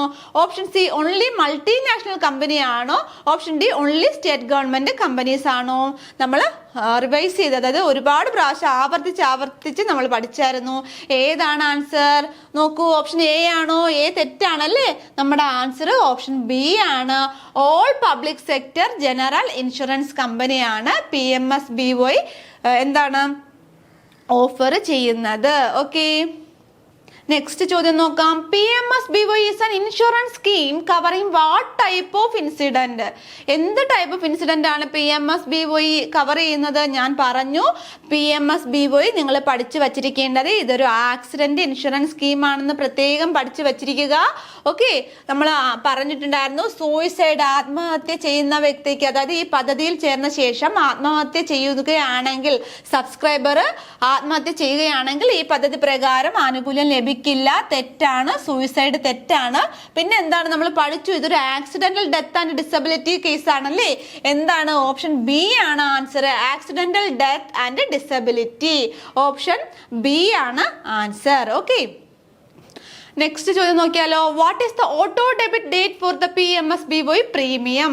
ഞാൻ പല പ്രാവശ്യം എടുത്തു പറഞ്ഞു, നമ്മുടെ അക്കൗണ്ടിൽ നിന്നും ഓട്ടോ ഡെബിറ്റ് ചെയ്യുന്ന കാലയളവ് എന്നാണ്? ജനുവരി 1 ആണോ? ഏപ്രിൽ 1 ആണോ? ജൂൺ 1 ആണോ? ഓഗസ്റ്റ് 1 ആണോ? എത്രയാണ്? ജൂൺ 1 ആണല്ലേ. Option C June 1. On or before June 1 ആണല്ലേ. ഓക്കെ, നമുക്ക് നെക്സ്റ്റ് ചോദ്യം നോക്കാം. ഇതൊരു സ്റ്റേറ്റ്മെന്റ് ചോദ്യമാണ് കേട്ടോ. Which of the following statement are incorrect? Incorrect ആയിട്ടുള്ള സ്റ്റേറ്റ്മെന്റ് ഏതാണെന്ന് നോക്കാം. Pradhan Mantri Suraksha Bima Yojana was launched by prime minister Narendra Modi in 2015. ഈ സ്റ്റേറ്റ്മെന്റ് ശരിയാണോടാ? ഈ സ്റ്റേറ്റ്മെന്റ് ശരിയാണോ? 2015 നമ്മുടെ പ്രധാനമന്ത്രി നരേന്ദ്രമോദി ലോഞ്ച് ചെയ്ത പദ്ധതിയാണോ നമ്മുടെ പ്രധാനമന്ത്രി സുരക്ഷാ ബീമാ യോജന? കറക്റ്റ് ആണല്ലേ. ഈ സ്റ്റേറ്റ്മെന്റ് കറക്റ്റ് ആണ്. ദെൻ നെക്സ്റ്റ് രണ്ടാം നോക്കാം. The PMSBY scheme is applicable only for individual aged between 18 and 14 years. എത്രയാണ്? 18 and 40 years ആണോ? ആണോ? അല്ലല്ലേ, 18 മുതൽ 70 വയസ്സാണ്. അതുകൊണ്ട് ഈ ഒരു സ്റ്റേറ്റ്മെന്റ് തെറ്റാണ്. 18 മുതൽ 40 വയസ്സല്ല, തെറ്റാണ്. 18 മുതൽ 70 വയസ്സാണ്. ഓക്കെ, നെക്സ്റ്റ് നോക്കാം. The annual premium for PMSBY is Rs20 per annum. 20 രൂപയാണോ ആനുവൽ പ്രീമിയം? കറക്റ്റ് ആണല്ലേ. കറക്റ്റ് ആണ്, 20 രൂപയാണ്. ഈ സ്റ്റേറ്റ്മെന്റ് ശരിയാണ്. PMSBY is offered exclusively by private sector insurance company. ഈ ഒരു സ്റ്റേറ്റ്മെന്റ് ശരിയാണോ? ഓപ്ഷൻ നാലാമത്തെ സ്റ്റേറ്റ്മെന്റ് ശരിയാണോ? PMSBY ഓഫർ ചെയ്യുന്നത് പബ്ലിക് സെക്ടർ ജനറൽ ഇൻഷുറൻസ് കമ്പനിയാണ്. അപ്പോൾ ഇവിടുത്തെ ഇൻകറക്റ്റ് സ്റ്റേറ്റ്മെന്റ് ഏതൊക്കെയാണടാ? ഇൻകറക്റ്റ് 2ഉം പിന്നെ ഏതാണ്? 4ഉം. 2ഉം 4ഉമാണ് ഇവിടുത്തെ ഇൻകറക്റ്റ് ആയിട്ടുള്ള സ്റ്റേറ്റ്മെന്റ് ഓപ്ഷൻ ബി ആണ്. 2ഉം 4ഉം ഓപ്ഷൻ ബി ആണ് കേട്ടോ. 2ഉം തെറ്റാണ്, 4ഉം തെറ്റാണ്. നമ്മുടെ സ്റ്റേറ്റ്മെന്റ് വന്നപ്പോൾ കുറച്ച് കൺഫ്യൂഷൻ വരുന്നുണ്ടല്ലേ? കൺഫ്യൂഷൻ ആവണ്ട, നല്ല വ്യക്തമായിട്ട് പഠിച്ച ശേഷം സ്റ്റേറ്റ്മെന്റ് വർക്കൗട്ട് ചെയ്യുമ്പോൾ ഈസി ആയിട്ട് തോന്നും. അപ്പോൾ ഇവിടുത്തെ ഇൻകറക്റ്റ് ആയിട്ടുള്ള സ്റ്റേറ്റ്മെന്റ് ഏതൊക്കെയാണ്? 2ഉം 4ഉം ഓപ്ഷൻ ബി ആണ് കേട്ടോ. Which of the following statement are incorrect? ഇവിടെ ഇൻകറക്റ്റ് സ്റ്റേറ്റ്മെന്റ് ഏതെന്നാണ് ചോദിക്കുന്നത്. PMSBY provide coverage for accidental death and disability. Correct ആണ് അല്ലേ? ഈ സ്റ്റേറ്റ്മെന്റ് കറക്റ്റ് ആണ്. ആക്സിഡന്റൽ ഡെത്തും ഡിസബിലിറ്റിയും ആണ്. രണ്ടാമത്തെ ഓപ്ഷൻ എന്താണ് പറയുന്നത്? എന്താണ് പറയുന്നത്? Aadhaar is the primary KYC. അത് ശരിയാണോ? ആധാർ ആണോ പ്രൈമറി KYC? വളരെ കറക്റ്റ് ആണ് അല്ലേ? 2ഉം കറക്റ്റ് ആണ്. മൂന്നാമത്തെ നോക്കൂ. The premium for PMSBY is auto debited on 1st January. Correct ആണോ? ജനുവരി 1 ഓട്ടോ ഡെബിറ്റ് ചെയ്യുന്നത്? തെറ്റാണ്. ജനുവരി 1 അല്ല, ജൂൺ എത്രയാണടാ? എല്ലാരും പറയൂ. ജൂൺ 1 ആണല്ലേ? June 1 on or before June 1 ആണ്. അപ്പൊ ഈ ഒരു സ്റ്റേറ്റ്മെന്റ് ആണ് തെറ്റ്. അപ്പൊ which of the following statement are incorrect എന്ന് പറയുമ്പോൾ ഇവിടെ എന്താണ്? ഓപ്ഷൻ ഡി ആണ്. ഓൺലി 3, മൂന്നാമത്തെ സ്റ്റേറ്റ്മെന്റ് മാത്രമാണ് ഇൻകറക്റ്റ്. ഓക്കെ, മനസ്സിലായോ?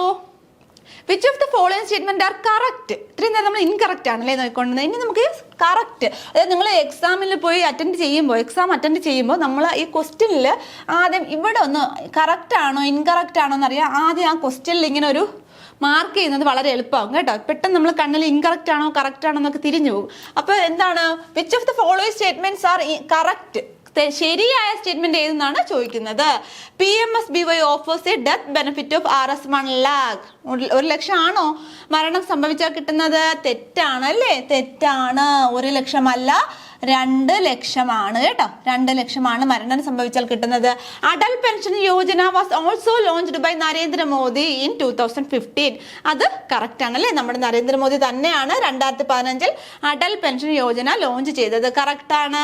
പിന്നെന്താണ്? Atal pension Yojana is targeted mainly at unorganised sector workers. അസംഘടിത മേഖലയിലെ തൊഴിലാളികളെയാണ് അടൽ പെൻഷൻ യോജന ഫോക്കസ് ചെയ്യുന്നത്. നമ്മൾ പഠിച്ചു അല്ലേ? അപ്പോൾ 3ഉം കറക്റ്റ് ആണ്. അപ്പൊ ഇവിടുത്തെ കറക്റ്റ് സ്റ്റേറ്റ്മെന്റ് ഏതൊക്കെയാണ്? 2ഉം 3ഉമാണ്. ഓപ്ഷൻ ബി ആണ് കറക്റ്റ് സ്റ്റേറ്റ്മെന്റ് ഏതാണ്? കറക്റ്റ് സ്റ്റേറ്റ്മെന്റ് 2ഉം 3ഉമാണ് correct. Atal pension Yojana launch ചെയ്തത് നരേന്ദ്രമോദിയാണ്. 2015 കാലഘട്ടത്തിലാണ് അടൽ പെൻഷൻ യോജന ടാർഗറ്റ് ചെയ്യുന്നത് ആരെയെന്ന് വെച്ചാൽ അൺഓർഗനൈസ്ഡ് സെക്ടേഴ്സിൽ വർക്ക് ചെയ്യുന്ന ആൾക്കാരെയാണ്. ഓപ്ഷൻ 2ഉം 3ഉമാണ് കറക്റ്റ്. ഓക്കെ, ഓപ്ഷൻ ബി ആണ് കേട്ടോ കറക്റ്റ്. ഓക്കെ, അപ്പം നമ്മൾ നമ്മുടെ ക്വസ്റ്റ്യൻസ് ഒക്കെ വർക്കൗട്ട് ചെയ്ത് കഴിഞ്ഞു. ഇനി നമ്മൾ ഇടയ്ക്കൊരു അടൽ പെൻഷൻ യോജനയുമായിട്ട് പ്രീവിയസ് ചോദിച്ച കുറച്ച് ക്വസ്റ്റ്യൻസ് നമ്മൾ പരിചയപ്പെട്ടു അല്ലേ?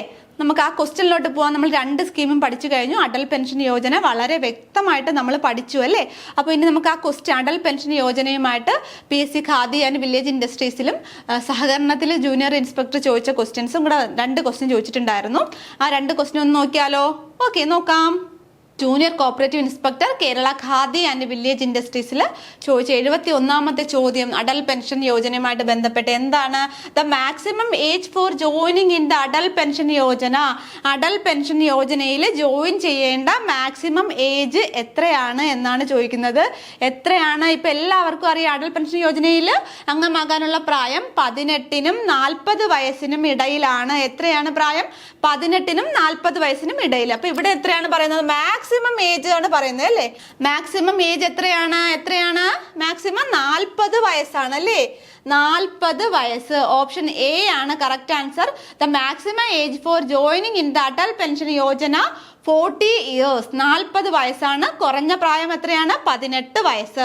കൂടിയ പ്രായം എത്രയാണ്? 40 വയസ്സ്. ഓക്കെ, നെക്സ്റ്റ് ചോദ്യം നോക്കാം. Under Atal pension Yojana the guaranteed pension receivable at the age of. ഞാൻ പറഞ്ഞു 18നും 40 വയസ്സിനും ഇടയിലാണ് ഈ പദ്ധതിയിൽ ജോയിൻ ചെയ്യേണ്ട പ്രായം എന്ന് പറയുന്നത്. എന്നാൽ ഈ പെൻഷൻ കിട്ടി തുടങ്ങേണ്ട പ്രായം എത്രയാണ്? 55 വയസ്സാണോ 65 വയസ്സാണോ 60 വയസ്സാണോ 50 വയസ്സാണോ? ഇപ്പൊ എല്ലാവർക്കും തന്നെ ആൻസർ കിട്ടി കാണും. എത്രയാണ്? ഓപ്ഷൻ സി ആണല്ലേ ആൻസർ. 60 ഇയേഴ്സ് ആണ്. 60 വയസ്സ്. 60 വയസ്സിലാണ് പെൻഷൻ കിട്ടി തുടങ്ങുന്നത്. Under Atal pension Yojana the guaranteed pension receivable at the age of 60 years. 60 വയസ്സ്. ഇപ്പൊ കണ്ടില്ലേ, വളരെ സിമ്പിൾ ആണല്ലേ ഈ രണ്ട് ചോദ്യം. നല്ല വ്യക്തമായിട്ട് പഠിച്ച ഏതൊരാൾക്കും ഈ ഒരു രണ്ട് ക്വസ്റ്റ്യൻ വഴി 2 മാർക്ക് ലഭിച്ചു കാണും. ഓക്കെ, അപ്പൊ എല്ലാവരും നന്നായിട്ട് പഠിക്കുക കേട്ടോ. നന്നായിട്ട് പഠിച്ച് എല്ലാം നോട്ട് ചെയ്ത് പഠിക്കുക. എന്താണ്, പ്രീവിയസ് ക്വസ്റ്റ്യന് മുൻഗണന കൊടുത്ത് തന്നെ നിങ്ങൾ പഠിക്കണം കേട്ടോ. Previous question plus related fact വെച്ച് തന്നെ നിങ്ങൾ നന്നായിട്ട് പഠിക്കൂ. ഓക്കെ, ഫസ്റ്റ് നിങ്ങൾ ഇമ്പോർട്ടൻസ് കൊടുക്കേണ്ടത് PYQന് തന്നെയാണ്. ഓക്കെ, അതുകൊണ്ട് തന്നെ junior cooperative inspector Khadi and village ഇൻഡസ്ട്രീസിലെ ക്വസ്റ്റ്യൻ പേപ്പർ കോഡ് ഇവിടെ കൊടുത്തിട്ടുണ്ട്. 026/2020. പിന്നെ ഇത് 008/2020.